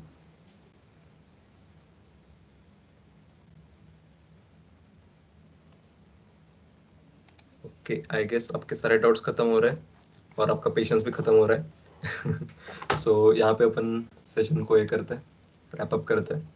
सो आज हमने देखा कि एंड्रॉइड स्टडी जैम्स एक्चुअली क्या है, आपको कैसे स्टार्ट करना है, वो सब एकदम बेसिक डिटेल्स देखी। उसके बाद अपन ने थोड़ा रिक्रूटमेंट के बारे में देखा। रिक्रूटमेंट ऐसे चालू होने वाली है अपनी, तो उसके बारे में हमारे सारे टीम लीड्स ने आपको इन्फॉर्मेशन दिया। उसके बाद अपन जो पार्टनर्स इतने सारे स्पॉन्सर्स लेके आए, उनका कुछ तो फायदा होना चाहिए, तो उसके लिए अपन ने मतलब आपका कुछ तो फायदा होना चाहिए, उसके लिए ये आपके जो गुडीज मिलने वाले वो रोहन भाई ने बताया आपको। इतने सारे आपके लिए गुडीज बन चुके हैं, तो आपको बस क्या करना है, इस एंड्रॉइड स्टडी जैम्स को एकदम सीरियसली करना है कंसिस्टेंटली। सो ये था अपना पहला पॉइंट। उसके बाद अपन ने कॉटलिन की बेसिक्स सीखे, इसमें basic printing, function, variables, if else, ऐसे सारे बेसिक चीज़ें कवर। इसके बाद अपन ने कॉटलिन में एक ऐप बनाया। उस ऐप को पहले अपन ने डिजाइन किया सिर्फ बेसिक कॉटलिन में, मतलब कैसे उसका कोड रन होने वाला है वो देखा, और उसके बाद उसी सेम फंक्शनलिटी को अपन ने इम्प्लीमेंट किया एक एंड्रॉइड ऐप में, जिससे जो कि एक डाइस रोलर है। ओके, सो उसके बाद अपन को एक और भी थोड़ा सा सोचने का ये पॉइंट ऑफ व्यू मिल गया कि भाई हम सिर्फ टेक्स्ट को ना चेंज करें, हम इमेज व्यू को भी चेंज करना है, ठीक है। तो वो आप जरूर ट्राई करना है, इंसिस्ट। एंड यही था अपना आज का पूरा session. And yes, can we get this PDF? Yes sure. आपको सेशन होने के बाद आपको डिस्कॉर्ड पे, आपके व्हाट्सएप ग्रुप पे, जो अपना जीडीसी का व्हाट्सएप ग्रुप है, उस पर ये पीपीटी की पीडीएफ और ये जो अपना मेन डॉक्यूमेंट है स्टेप्स टू स्टार्ट, ये सारे जो डॉक्यूमेंट्स है वो मिल जाएंगे आपको, ठीक है। ये आप व्यू कर सकते हो, ये लिंक भी मैंने शायद डाला था, अगर नहीं भी है तो सेशन के बाद आ ही जाएगा आपको, ठीक है। सो या that's all from my side. If anyone has doubt, you can stay, or else we can end this meeting. You can leave. That's all. किसी को और कुछ बोलना है, कैसा गया सेशन, कुछ प्रॉब्लम आया, वो भी बोल सकता है। I am not in the GDC group WhatsApp. Yes, I think WhatsApp group की कुछ तो लिमिट हो गई होगी, लेकिन आप डिस्कॉर्ड पे अगर ज्वाइन हो तो आपको वहाँ पे मिल जाएगा। मैं यहाँ पे चैट बॉक्स में भी डाल देता हूँ ऑब्वियसली, ठीक है। तो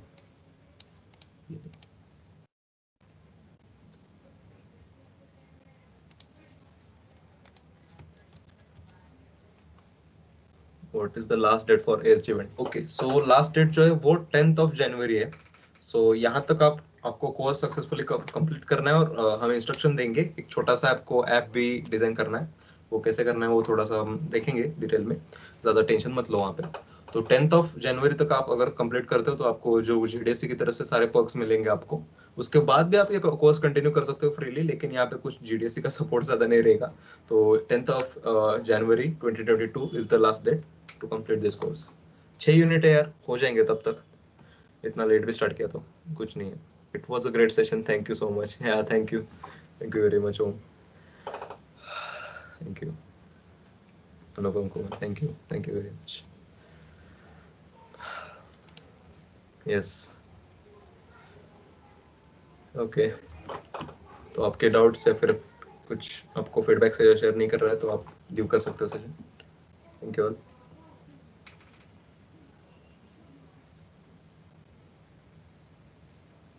Amazing session. Thank you. Thank you.